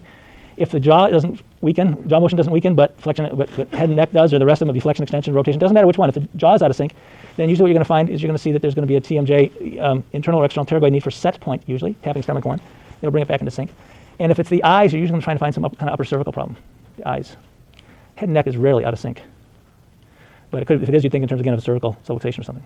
The point of this is when you're checking patients in the last step of the brain and fire protocol, when you're checking for visceral involvement, which is driving the mesencephalon by using TMJ as an indicator, sometimes the TMJ won't show it. But one of the other patterns of flexion extension will or rotation will or forward and back will. So if I suspect something is present and the patient doesn't show the TMJ motion, I'll check the head motion. It's the easiest one to check, or the eye motion. Have them follow my finger. And if that weakens, then I'll check all 4 of the patterns. I just don't check the spine. It's too hard to test. But you'd see it if you did it. So then I find out what's causing that to be out of sync. When I synchronize that, then my correction on the related organ, the responses seem to be more robust. I say seem to be because you cannot step in the same river twice. You can't fix the patient, then unfix them and fix them again with the techniques we're talking about doing. But patients seem to do better and have better responses in the office, and it seems to last longer. They have less recurrence of, say, maybe it was their large intestine circuit that was off with opening and closing their mouth. Maybe their pelvis flexion extension wasn't weakening, and it kept recurring. When I fixed the pelvis and got in sync with the head and the neck and the jaw and everything else, all 4 of them were opening, closing, or flexion extending, weakening, then the correction on the large intestine would tend to last better, last longer. So this is actually a useful tool when you're getting to the last step of the brain and fire seminar, which is from the first session, where you're using the TMJ as diagnostic indicator. Make sure that when you find that, the rest of the parts of the body are in sync. You'd be surprised how often they aren't, and you'd be surprised, I think, and pleased with some of the responses you get when you put them in sync before you make the corrections. Does it make sense what I'm saying? Okay. So what I'd like you to do, pair up, check those patterns. Check head up and down, head movement, jaw movement, eye movement, and pelvic movement, up and down, right, left, and then forward, back. Take a couple minutes and do that now.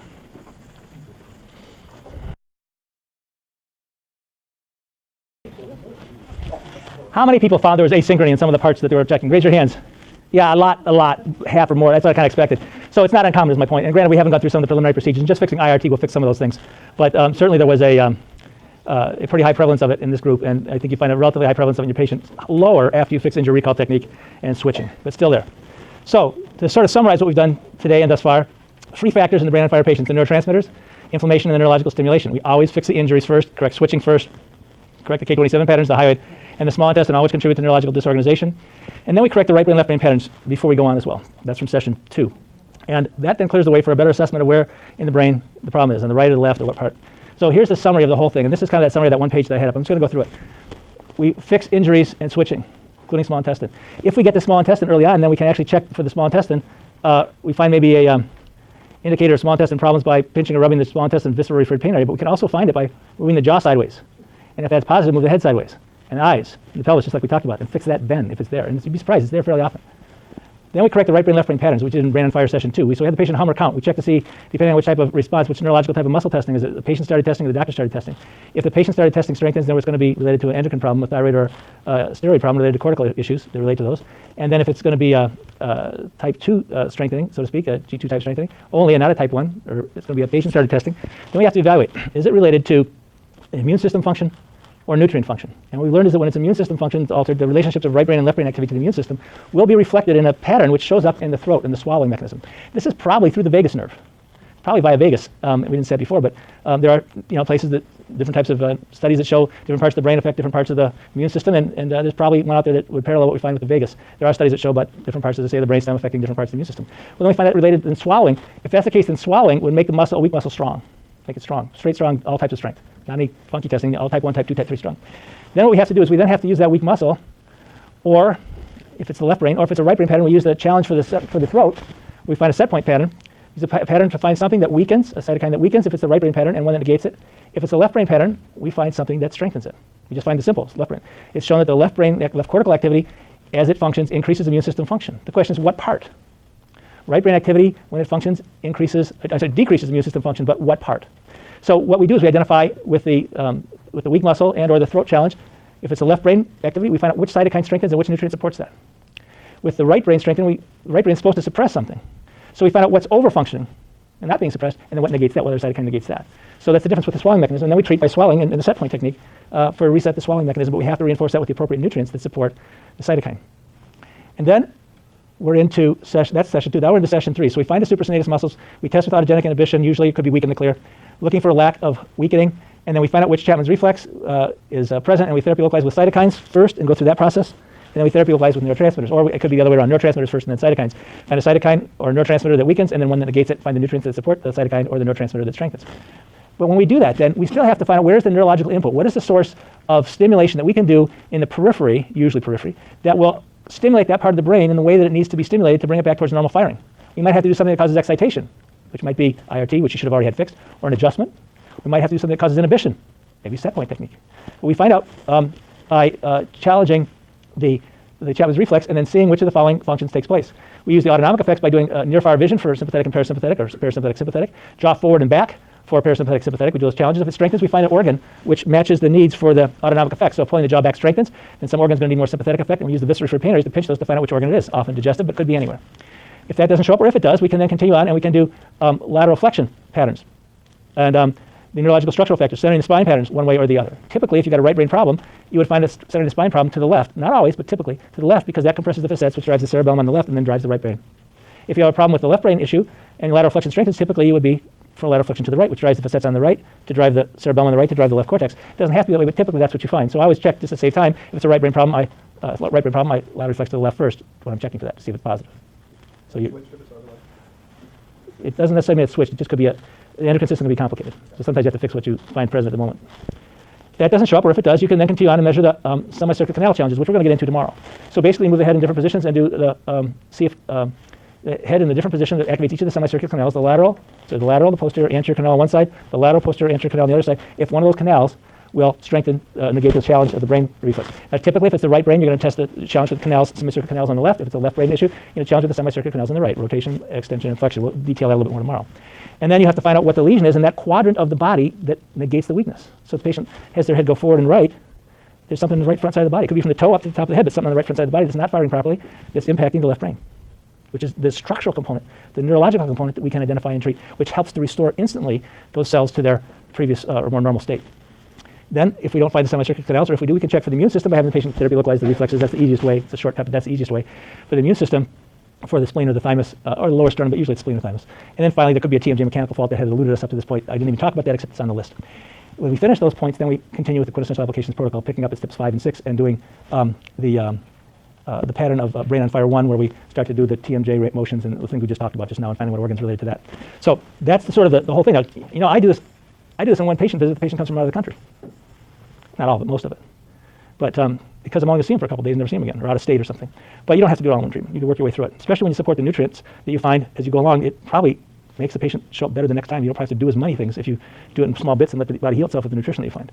So that's a useful concept. You break it down in bits that fit your practice pattern.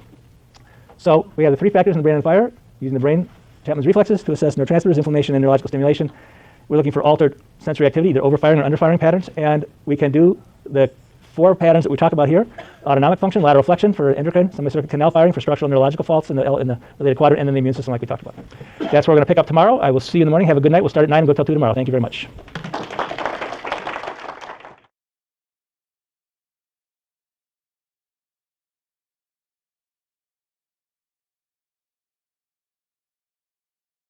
This is a new seminar, you know, and I had done little bits and pieces of it here and there, but to put the whole thing together and get it all done, I had a few glitches hit along the way, so I really didn't get it done until Friday to get all the notes out to you. I've always had it done earlier in the week before.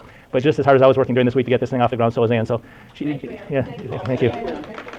You'd have to run a seminar. If you never run a seminar, you'd have to run one to realize what all is involved with it. So she does a great job.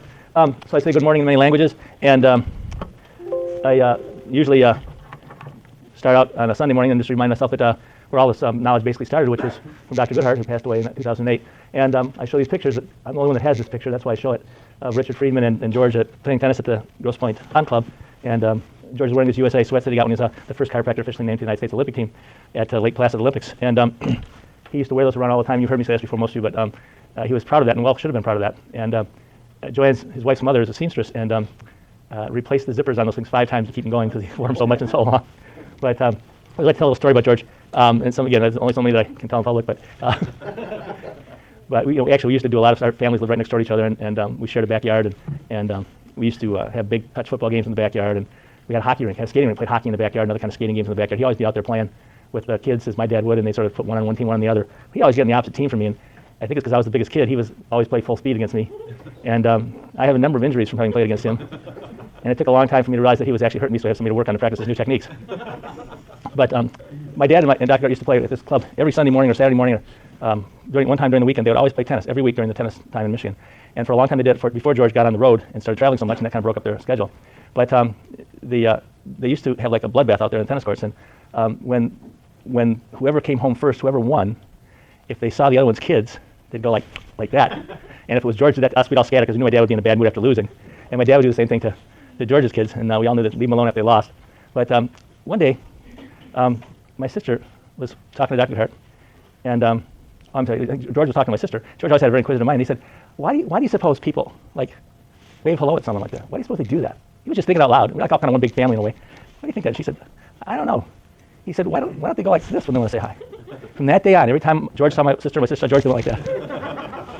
We had kind of an interesting time, but that's sort of a little bit of the way his mind would work, and he would actually express those things out loud, and we get to see little glimpses of his brilliance sometimes. So I just always like to kind of tell a few anecdotes and reminiscences about some of the things we had growing up. We had a very unique neighborhood, and we used to have a big neighborhood picnic every year, and all the neighbors would get around, and all the parents would sit around and do whatever the parents did, which was probably drink. And we used to go out and play hide and seek and not pom-pom, well, just different kind of games. What we used to play, John? But we all go to the backyard, and our backyards were 2 backyards, so that was sort of the center gathering place. We all have a fun time. It's an interesting neighborhood to grow up in. Everybody got along really well. It's not always the case with neighbors, and especially our families. When we went skiing, we first learned to ski when I was 11, John was 4, and we went out as a family with the Goodharts and another family, and it was always kind of like one big happy family. It's a really interesting thing. Little do we all know then that we'd be doing what we're doing now. But he had it was a pretty significant influence on our whole family, actually. And he treated 5 generations of my family. 5 generations. That's unbelievable. I mean, maybe some of you have or will treat 5 generations of a family, but there are very few people who treat 5 generations of one family. So just a little tribute to him, reminiscences about him, and we'll get back to the concepts at hand here. The ideas that we're talking about of how to assess a patient when the brain is the source of problems, and taking a slightly different approach from the QA protocol and putting the QA protocol as a follow-up to these things, so we address the brain as the primary organ of involvement first, involves looking at the 3 basic factors, the neurotransmitter factors, the inflammatory or cytokine factors, and then the neurological stimulation factors. So what we're going to look at is once we've got a an indicator, which would be therapy localizing to one of the brain reflexes with the challenge substance, then what we can do is we can identify what particular neural pathway will help to facilitate or inhibit whatever needs to be done, those neurons which in the brain which are at most risk for damage or are under the most stress. And we do that by looking at these different factors. One is autonomic. Now, autonomic, sympathetic or parasympathetic factors, which is what we talked about in Brain on Fire Session 1. These factors are those things that relate to if you have, say, a large intestine problem, very common. The large intestine is going to affect the brain if there's an imbalanced microbiome, and there's inflammatory chemicals, cytokines coming from the gut, maybe toxins of other sorts as well. And this imbalance is going to create effects on the brain in two ways. One, chemically, as we know, and we know that the cytokines can cross the blood-brain barrier and create inflammatory processes by affecting microglial cells in the brain. But the other way is, if you've got an imbalance in the large intestine, you're going to have something going on with the tensor fascia lata. It's going to either be weak, or maybe it'll be overfiring, but you'll have an imbalance in the muscles. And the part that we can recognize, because we understand what applied kinesiology is all about, is we can recognize that the feedback into the brain from those muscle imbalances perpetuates the whole problem. And you can change the chemistry of the gut, and it'll change those muscle imbalances, and you'll then change the chemistry and the muscle imbalances by fixing things according to maybe treating with probiotics or something, whatever. But if you want to get a really good response and you want to hasten the effects of the treatment, when you treat the patient, you don't just put them on the substance for the gut, the probiotic or the antimicrobial herb or whatever it is. What you do is you do a treatment procedure which resets the autonomic nervous system through the Chapman's reflexes with IRT with an offender, basically is what we do, or rub the Chapman's reflexes. And then you don't have to wait for the chemistry to take hold. Immediately, you get a change neurologically going up into the brain, and you get the brain then firing at a better rate and more efficiently, not having to wait for a day or a week or a month until the probiotics or antimicrobials or whatever it is kick in. And so, or dietary changes, whatever it is. So you can see changes in the patient in the office like right away. And patients can see those changes. And there's always a danger in getting people well too fast. Because if you get a miracle on the first time you treat them, they're going to expect a miracle every time. So there becomes a point of education then. You have to say to these patients, this is not a quick process. We've got a wonderful response. Your body's responded very well. But it's not going to be this way every time. You have to have patience, and we have to go through changes. There'll be layers of I always use the idea of peeling an onion. People understand that. There'll be layers of things we have to go through it, and we might find something deeper than this we have to deal with, and it may take longer, and not every time necessarily we're going to get this good response, but it shows clearly how well your body's able to respond. So we really don't want to sometimes make such a good response that we can't duplicate it, and then patients get frustrated, and sometimes they won't continue with care if they thought, well, they got me that much better the first time, the second time was only this much, and the third time was only this much, and they say, oh, well, I'm looking for the miracle. They do that, you know. And then they think, well, maybe that was just luck, and they sometimes will disappear. You have to kind of educate them when you get, especially when you get the really good responses, which you'll get when you treat neurologically, not just chemically. Neurologically would be if you have a problem with the large intestine, for example, and you would identify maybe that focusing your point, eyes on a distance, would negate the challenge. That'd be a sympathetic type challenge. And then what you can do is you can pinch the viscerous root pain areas. So you pinch the large intestine root pain area, and that negates the challenge. Then you can confirm that by having the patient open and close their mouth 3 times. And that should weaken. Nod their head up and down 3 times, and that should weaken. Eyes up and down 3 times, that should weaken. Pelvis up and down 3 times, that should weaken. They should all weaken. If they don't, there's something out of sync, and then you want to fix that like we talked about yesterday. There's a lack of synchronization of these different compartments of the body. But you fix that. But then what you do is after you've got those things all synced, when you then treat, usually in this case it would be injury recall technique with some offender, the large intestine reflexes, then you sort of reset the circuit breaker, you might say. And when you do that, you've changed the muscle balance. You've also made an effect on the autonomic effect in the gut, which you're doing to support that really with the nutritional substances you're using. But you get an immediate instantaneous change in the patient's neurological activity. Now, it will wind back down again if you don't support the patient with the appropriate nutrients. But when you make that immediate change, there are oftentimes very big improvements in the patient from one quick little treatment because you're changing neurologically the adaptation. And it'll set right back to where it was supposed to be. You're close to it when you treat like IRT to the tensor fascial reflexes. Now, if you don't support it with the proper substances, whatever they be for that patient, it will all come back. It might be they have to change their diet. It might be they have to take some golden seal. It might be they have to take some probiotic. It might be anything. But the idea is that when you change neurologically, I really think it's like a circuit breaker. You change like a circuit breaker that's been adapted to this gut imbalance. The chemistry change will affect the brain, but so will the neurological input. We know that. We know that sensory activity that rises in the gut, in the wall of the gut, that means the whole gut, sensory neurons travel with the vagus nerve and synapse up in the brain and the hippocampus and in the hypothalamus and likely in the mesencephalon as well, and that these neurological connections from the gut cause adaptations in the brain and brainstem. And when you do these techniques, it would appear that these are things that are immediately set back to normal. But they won't last unless you support it properly with nutrition or whatever else needs to be done. But we get these immediate changes. Now, nobody else does that. They wait for the nutrients to work. Nothing wrong with that. But you can get a lot faster response and a lot more robust response if you treat the neurological circuits. And if the patient has had adaptation over a long period of time to that imbalance in their gut, then the nutritional substance may not be enough to reset the circuit. You know, if the circuit breaker's off, you want to go in the basement, reset the circuit breaker.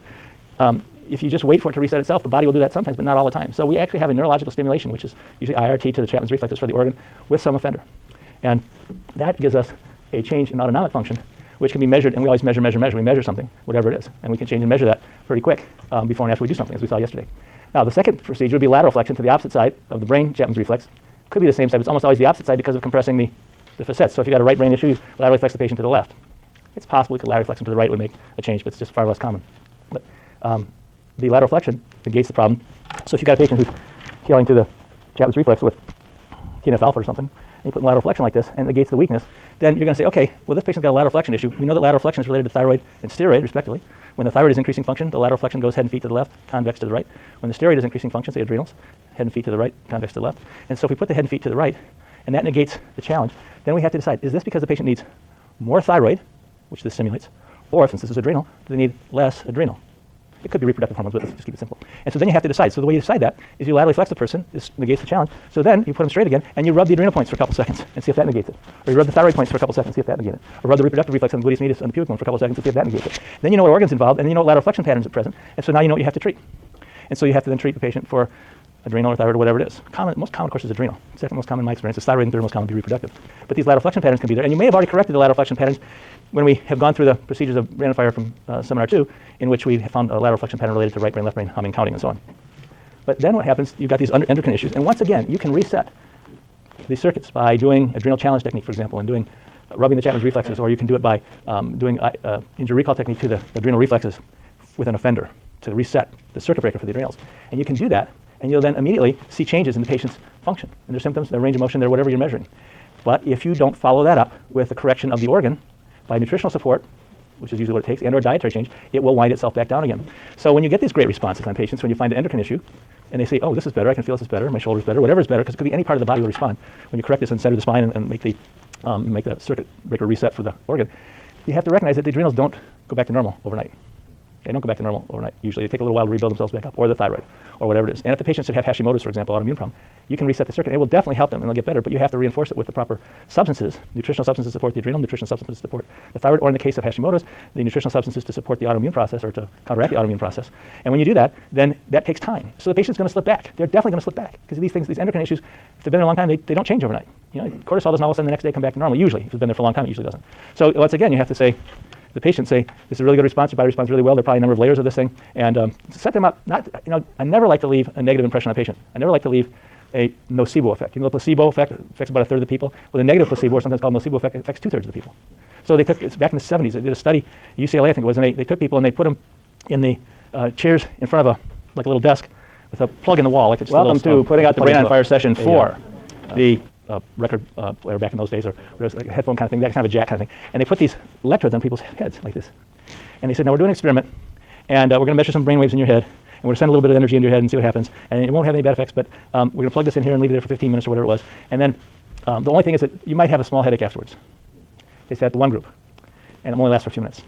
The other group, they put the electrodes on, they didn't say anything, so we're just going to measure some things. And they let them sit there for both the same length of time. The group that they suggested might have a headache, 2/3 of them had a headache. The group that they didn't suggest that, 10% of them had a headache.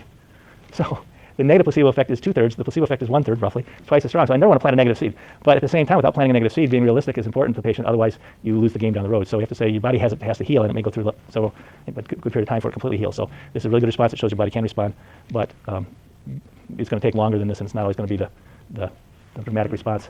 This may fade out a little bit. We'll fix it the next time we see it. We'll get you on the road to recovery. Whatever fits with your lexicon is, but these things can be so dramatic that patients expect it every time, as we said. So you have to get them to realize that these organs need to heal. You didn't get that way overnight. It's going to take a while for them to heal. Now, the semicircular canal firing on the opposite side of the brain Chapman's reflex. So we got a right brain therapy localizing.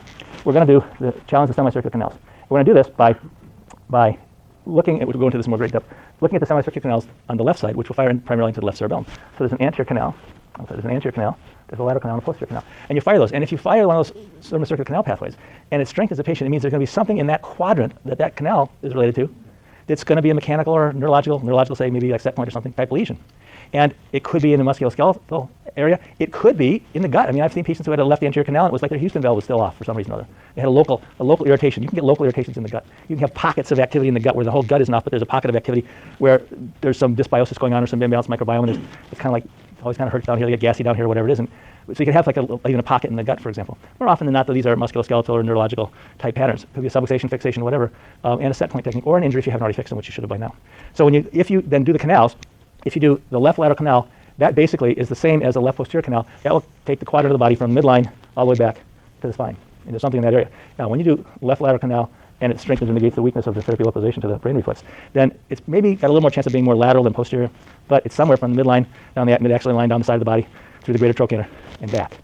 If it's the anterior canal, it's from that midline going forward. And you just got to find a lesion, and there now becomes a little bit of a detective work. And the way to do it is simply you rub over the areas of the quadrant while you have the patient therapy localized, and see when you hit the right area, it will negate it.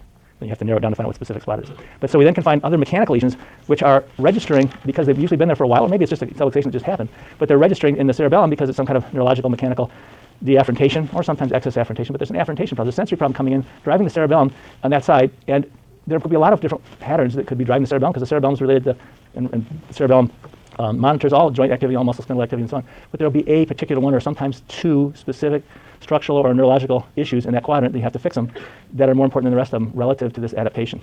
It's affecting the cerebellum on one side and then driving the brain on the other side and not allowing it to heal as fast.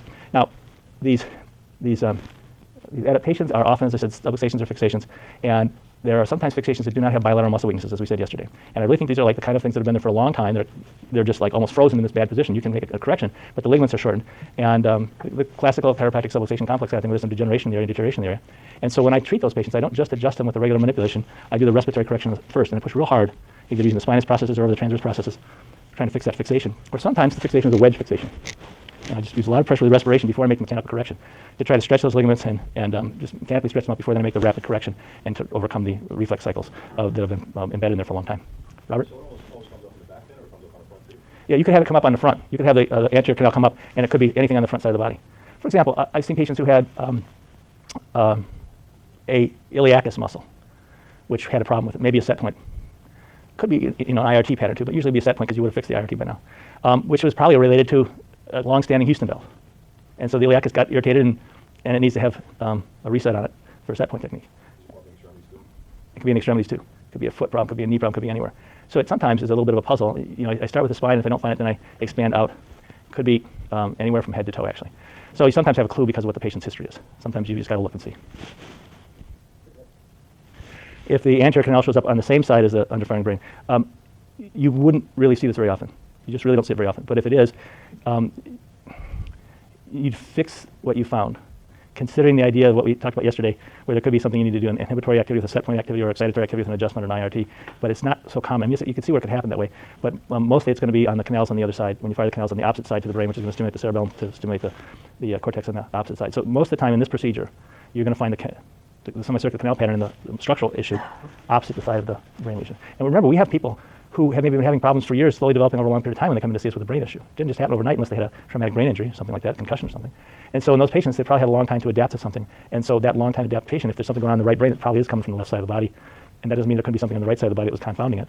But if you take what's presented to you at the time you see the patient, you'll almost always find that it's the canal on the opposite side, firing from some joint or muscle on the opposite side of the body that's been there for a while, that's in an adaptation, and then it's causing the brain to maintain the adaptation on the opposite side. So although anything's possible, also you would have corrected some of these. If there was something on the right side of the body and there's a right brain lesion, you probably would have already corrected it because of maybe doing injury recall technique, or if there's some other chronic issue like that.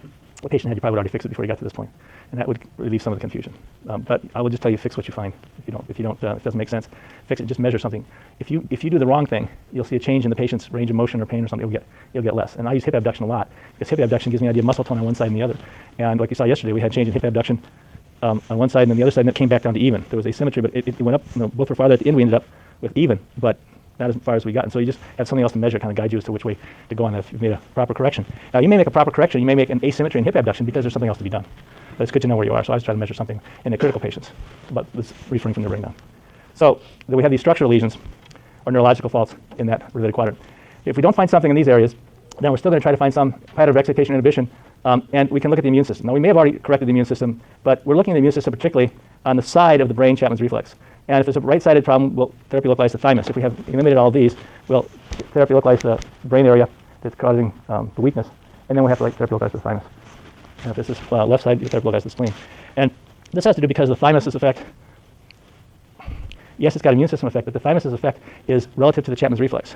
And if the thymus is not functioning or the spleen is not functioning appropriately, then that means that Chapman's reflex, which is in the intercostal muscles, will be disrupting normal feedback from the intercostal muscles, and you get an asymmetry in movement, either too much or too little. Let's say it's too much, there's a thymus problem. And so what happens is, when you treat the thymus reflex, you make the two sides normal. But because the thymus and the spleen relate to a mesencephalon, which is overfiring, and we talked about this in the QA course, we talked about it in session 2, I think, a little bit. If you treat the thymus here, this is just clinical. I've learned this since the 1999 or around in there, a long time. If you treat the thymus and normalize the feedback from the thymus Chapman's reflex, it will obviously affect the cerebellum on the same side, affect the mesencephalon on the opposite side, and maybe the cortex. But in the thymus and spleen, when you treat those reflexes, the big effect is to stimulate to stimulate the mesencephalon on the opposite side. And the mesencephalon on the opposite side inhibits the side that you started on. So you rub the thymus reflex, stimulates the cerebellum on the right, stimulates the mesencephalon on the left, comes back and inhibits the mesencephalon on the right. So the net effect of rubbing the thymus reflex is an inhibition of right mesencephalon. The net effect of rubbing the spleen reflex is inhibition of the left mesencephalon. And since the mesencephalon, as we said yesterday, everything goes through, up and down through there, it has effects on the mesolimbic system, it has effects on other pathways, rising and descending as well, that has important impact. So the immune system is very important, but it's of lesser importance as far as looking for what order you're going to treat it in than these top three here. And you may have already treated the immune system. You may have already fixed the thymus by then. So these are the four basic things. Is there more? I'm sure there's more. I'm always looking for more. I found other things that can have an effect. Some of you were talking to me yesterday about chiropractic neurology experience, and you said, well, what about this or what about that? I said, yeah, do it, try it, figure out, see what happens. Richard Belly has a lot of work that relates to different patterns of the body and different neurological expressions. So you say this part of the brain is working off, and you'll find this musculoskeletal pattern, neuromuscular pattern. This part of the brain is off, you find this other neuromuscular pattern, muscle imbalance. And he's done a lot of great work, and we're trying to correlate our work. It's just he's on the West Coast and I'm on the East Coast, and it's a little difficult sometimes. But there are a lot of other things that might be done. But this is after having done this for a good number of years. This is sort of the place to start. And these are also the hidden problems that people wouldn't expect. The fact that you could look at the autonomic factors coming from the gut or the liver or the pancreas or whatever and having an effect. The fact that you could look at these lateral flexion patterns impacting the brain because of the endocrine system. These are things that are overlooked by everyone else. And that's why we have them in here, because I found it to be rather important. And then also, people don't treat set point technique. People don't use the set point technique. But the set point technique, when it's indicated, has inhibitory effects on an overfiring pathway, usually into the cerebellum and into the brain. So when you use an acupuncture head point, you'll find that the patient will have a net effect that's inhibitory into the central nervous system. And I mean, I'm not going to go into all the details of that right now, but maybe I can show it to you. It's like if you do autogenic inhibition and it strengthens that paradoxical response, and you turn the muscle off and it makes it stronger, then there's something along that pathway from that muscle or circulating around to that muscle from somewhere else to the nervous system that needs to have inhibition, and set point's one of the ways to do that. So people don't do set point technique. And if you adjust an area in the spine that needs set point technique, you're exciting it instead of inhibiting it. Now, we have seen unbelievably dramatic changes sometimes with set point technique. Like anything else, nothing works 100% of the time. We've seen unbelievable changes. I mean, miraculous changes. So, Kerry, we were down in Florida. You want to talk about it? The guy in the wheelchair? You were with him. Kerry and I were teaching a class at the Florida Chiropractic Association. So just tell what set point did to that guy.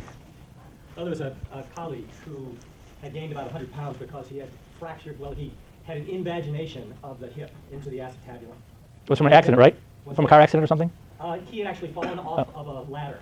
And this invagination created an inopportunity for him to walk, as you can imagine. And so he was in a wheelchair. He gained 100 pounds. They wanted to operate on him, but they said he had to lose 150 pounds in order to get operated on. Well, he couldn't move. He would get up out of the chair on one leg and sit in like on the couch in the living room, or he'd get up out of the chair and sit on the bed and go to sleep. He wasn't eating as much as he had before, but he was a big guy before. He now was 350 pounds. His friend, who had known him, another doctor of chiropractic, both had studied applied kinesiology in the early 80s. And they were together in this seminar that we were teaching about set point technique and chronic pain and so on. And using set point technique on the hip joint, as well as some nutrients to assist that they had tested to assist in inflammation, this gentleman got up out of the chair and walked across the room. For the first time in 3 years, he was able to walk. This was during the workshop. Kerry didn't do it. The other guy who had just learned the technique did it. That's correct. And he said, this other gentleman, he said, all the years I've been practicing applied kinesiology and seeing patients from every sort, and he'd been in practice for about 35, 40 years, he says it's the most miraculous thing I've ever seen. That's how profound set point technique can be and the impact it can have on neurologic function to take an invaginated hip joint and allow the person to walk across the room. I don't remember which set point it was, but I think it was gallbladder. I think he had two issues, both with his knee and his hip. The knee was adaptive, but I believe it was gallbladder. So I'd seen this guy at the conference going around in his motorized wheelchair. And I kind of vaguely recognized him, but he gained so much weight I didn't realize who it was until after this event. Kerry told me it was, and he had a guy taking classes from me a couple of times, a long time before. And we're doing a workshop. I teach Kerry and I were teaching the course, but we did the workshop. Kerry went to the back of the room, and I went to the front of the room to help people monitor the workshop. And then after things all over, this guy toots up to me in the front of the room in his wheelchair thing, and he says, Dr. McCord wanted me to show this to you. And he gets up out of his wheelchair, and he walks all the way across the corner of the room, a little farther than this. He turns around and walks back and says, I haven't been able to do that in 3 years. So, it's sometimes a miracle. Why was it a miracle? Because what happened to this guy, I mean, I didn't test him, but I'm guessing, to give you an idea of what set point is worth, this guy probably had, let's say, just a weak gluteus medius, because I'm sure he would have had that. If you would have done autogenic inhibition to that gluteus medius, that's the case where that would have most certainly strengthened him. And because when you do set point technique, you get a net inhibition. So what had happened is this injury had created so much overstimulation into his cerebellum and often to his brain on the other side that it had fatigued that cerebellum. And he was unable to get any function out of that hip muscle at all. And I'm just taking one for example. I'm guessing because we didn't measure before and after. But these are the kind of things you see. You got a weak muscle, chronic injury. It's so stressed for so long that the pathways to the brain are so overstimulated they exhaust. And so now you do set point technique. And it inhibits that pathway, which is like maybe transneural generated pathway somewhere maybe in the cerebellum, too close to threshold, and every time you fire it, it just exhausts. So you push it away from threshold, and now you can fire it, and it doesn't exhaust. You get some function out of the muscle. That's the idea. And I'm sure, because I've seen similar cases, nothing quite as dramatic as that guy. where you would find, say, a weak hip muscle, autogenic inhibition would strengthen it, and you have to do set point to the hip, for example, or somewhere nearby. So that's the idea of how set point can work, and it can have some dramatic effects. Now, injury recall technique has far more dramatic effects, but set point can have just as many dramatic effects in the right person at the right time. So I usually don't teach about that. I just teach people to do injury recall technique and teach them to do set point technique, and I'm at conferences and seminars. There's a wide variety of people, and some of them don't do AK and some of them do, and so basically what I do is I teach how to do these techniques without AK, and then I teach how to do them with AK for the people who have AK, because it's sort of a wide variety of people at these different conferences and so on, and symposia and so on. But I don't teach all this background stuff about the neurology. I just say try it, see if it works, and it works the vast majority of the time. But if you have an understanding of what set point does is inhibitory, or any of the acupuncture head point techniques are inhibitory, and then what IRT does is excitatory, and what adjusting does is primarily excitatory, then you can sort of help understand a little bit in your procedures of patients of what's going to work, and you can kind of guess what's going to work even before you do it. So there are these 4 factors that we talk about relative to finding the source of neurological stimulation. Does it need to be excitation or inhibition? And every sensory neuron's first synapse in the spinal cord, every sensory neuron's first synapse in the spinal cord is excitatory. Every time it's excitatory. First one's excitatory. Then after that, it may excite another neuron up the pathway to the brain and down the spinal cord for reflex pathways and so on. Or the next neuron may be inhibitory. So mechanoreceptors can inhibit nociceptors, for example. But the first synapse is always excitatory. It's down the road we're talking about the net effect.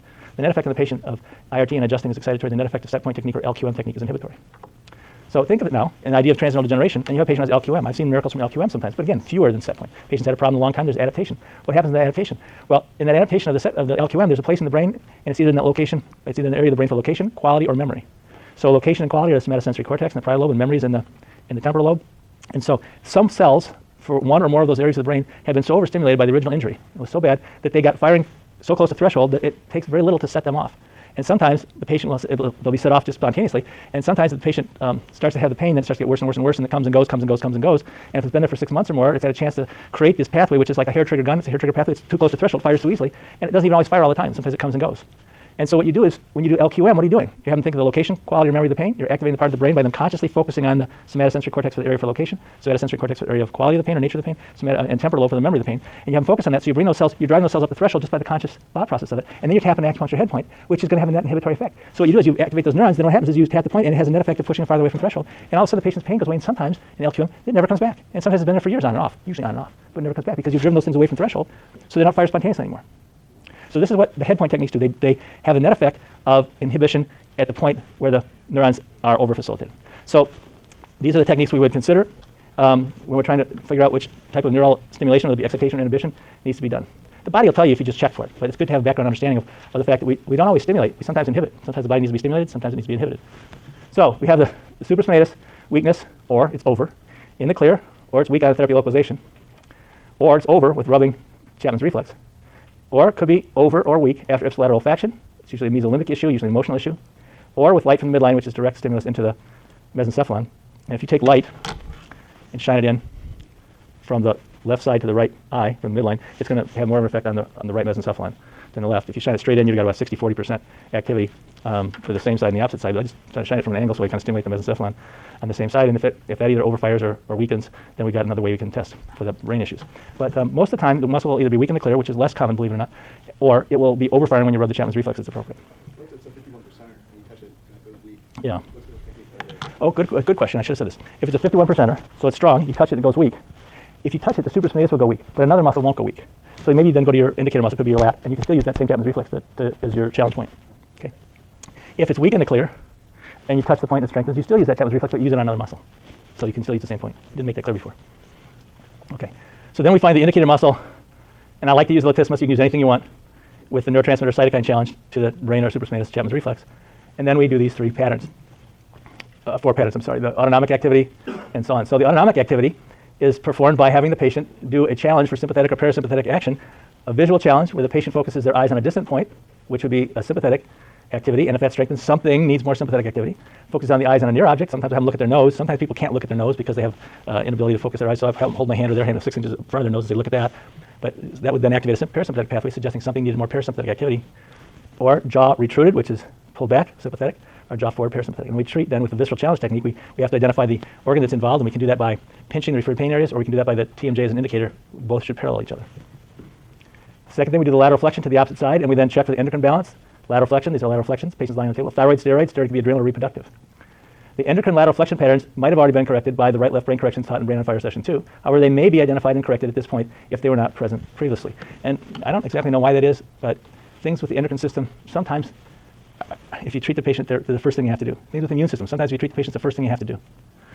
Sometimes the gut is the first thing you have to do. Other times it doesn't show up till later. So even though the QA protocol has all the things contained in it that could go wrong with the patient, the order in which you fix it sometimes varies. So we think in terms of, for example, we put emotional stress technique down in step 24, but if the patient has an infraspinatus weakness relating to the thymus, we can say, is there an emotional factor related to the immune system, the stress immune system? Then we jump forward to step 24 and come back and fix the emotional recall, and that will fix the thymus and infraspinatus sometimes. So there are ways to mix the order up according to what the patient's needs are. When we're dealing with the brain, as we're doing this in this series, we'll find that there are different places in the brain where problems can be registered, you might say, or problems could be showing up. There's like a hierarchy of what has to be fixed first, next, and last. And sometimes the endocrine system can be the most very important thing. And you'll find it. The body will tell you that you'll find it. When the endocrine system is involved, you'll find it when you're doing the left brain, right brain activity after you've cleared the switching. Or the immune system, if that's the most important thing. I mean, a person could come in, it could be the most important thing that's going on in their life. When will you find the immune system? You'll find it when you do K27. Maybe then find a cranial fault and then a related immune system function when you're checking for switching. So the immune system could be the most important thing. You don't have to think about it. The body will tell you what it wants to have done next, first, next, and last. And the same thing is true for the entire protocol of Brain on Fire, which sits on top of the QA protocol. There are places that allow for organization of the treatment process to what the patient's needs are. It's not a fixed, you have to do this step, this step, this step. And as you know, there are places in the QA protocol which will take you, like I said, from the immune system to the emotional stress. You treat that, then you go back to where you started before. The immune system, you pick up and you go back down to step 9 and continue. 9, 10, 11. So the same thing is true for the endocrine system. Why does the endocrine system show up in a patient sometimes during right brain, left brain activity and lateral flexion at that point? And other times it doesn't show up there, but it shows up later on when you've already challenged the brain with a cytokine. I don't know. But I know there are hierarchies and priorities that the body arranges, and we'll find it if we follow the procedures. Now, there may be other ways of doing this, but I'll tell you, I've been doing it a long time, and I would recommend that what you do is do it the way I'm telling you to do it. And then if you want to try other things, try them. The beautiful thing about the QA protocol and this Brain on Fire protocol is it's an open system, and it gives you a roadmap. Doesn't mean you can't take side trips, especially if you have a lot of background in neurology. You want to try some other neurological things, take a side trip, come back. I do that all the time. But now you get back on the road again, and it takes you where you need to go. Yes, sir. Did you ever find that you have to fix the immune system in both places? To fix the immune system in both places? Yes. You might find at the very beginning, you might find a K27, which relates to cranial fault, which relates to a thymus, infraspinatus, and you treat it then. And then you don't find a spleen. But most of the time, if you have a difficult patient, most of the time, I'd say like in my practice, way over 90% of the time, you've got a patient who's had more of a chronic problem. It doesn't have to be difficult, but chronic. If they get the thymus involved, they get the spleen involved too. It will show up eventually. It won't necessarily show up right away. Like you might find the thymus now, and then later on when you get down into step 9 of the QA protocol, all of a sudden the spleen will show up later.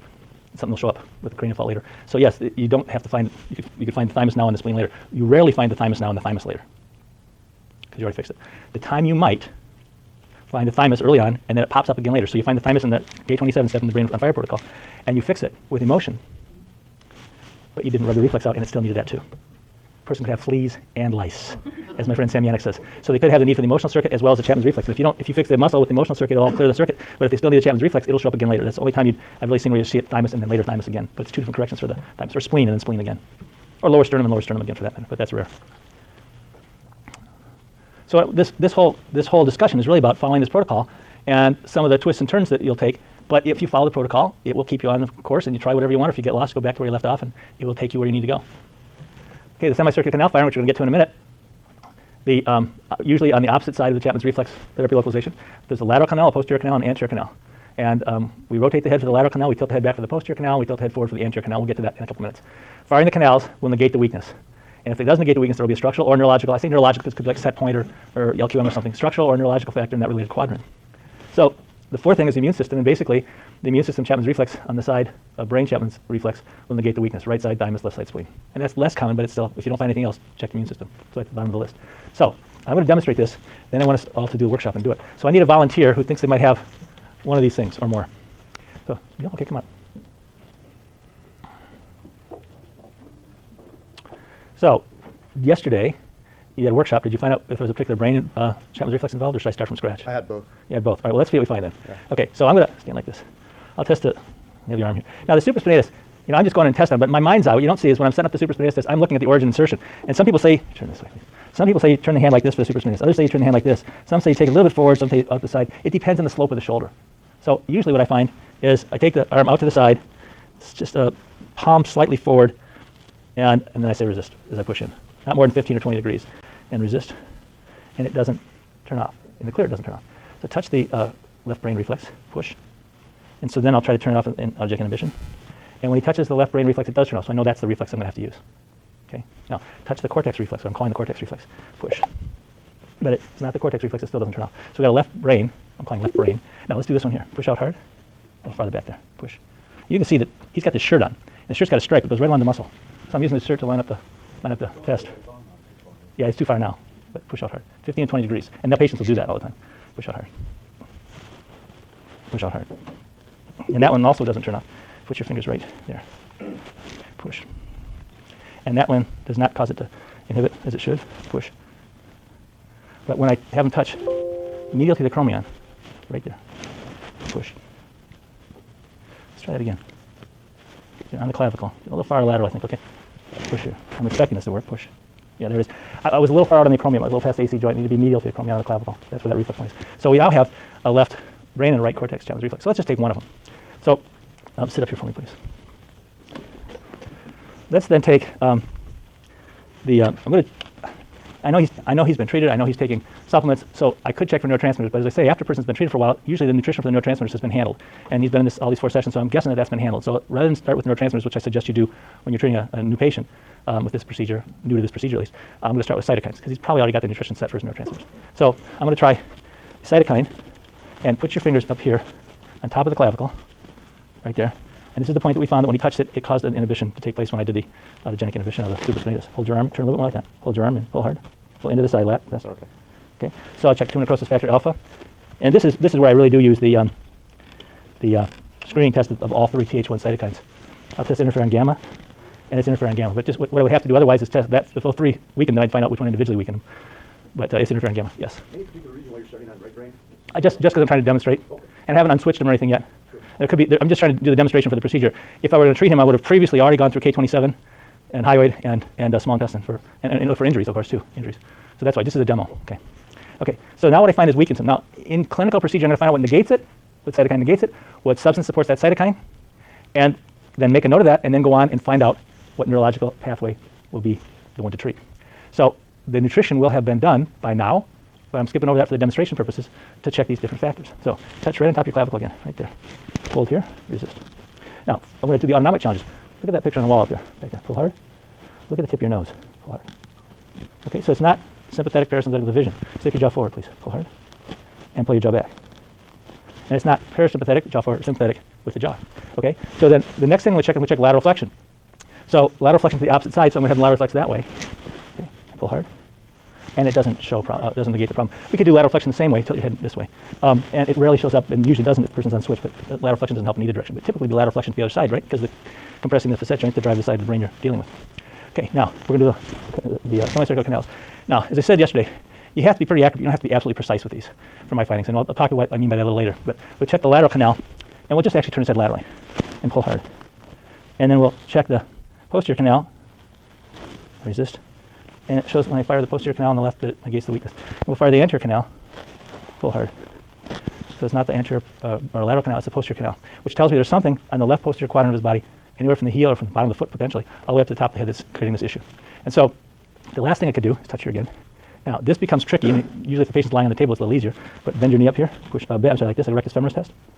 Okay, let me try the other one here. Put your fingers there, push. Okay, so there's a rectus femoris, and I'm just going to check the last one, the thymus challenge reflex. So take your fingers and touch up here. And if you can touch with the palmar side of the fingers, is better. Push up hard. And it doesn't show the thymus pattern, which is the other one to check. If the patient can't possibly do that, they have a shoulder problem or something, you can just go about the 4th, 5th intercostal space and rub it, push, and retest. Or you could test the lat, whatever you test. But that's how you test all 4 of them. Now, what I want to do now is just do this part. Okay? Just do each of these things with those who had some brain challenge reflex that you can find the therapy localized with a neurotransmitter or with a cytokine. But what I'm going to do with him is just to kind of take the next step, which we're not going to do till a little later. Put your fingers right here. I'm going to show how do we find out what it is in that left posterior quadrant, since the left posterior canal is strengthened. I'll rub starting at his neck. And I hold here again. This. And I usually start going along the spine. And I kind of take it, the spine, in maybe 3 or 4 segments, depending on the size of the person, working down the sacroiliac. Cool. And here we find something. So I was rubbing like in here, and it strengthens. So now I'm going to take L5, hold. I'm at the PSIS area, that's one area, and it's there. I'll rub right in the PSIS, resist. That doesn't strengthen. I'll go to the sacrum at S1, resist, and that's strengthened. So there's something at sacrum.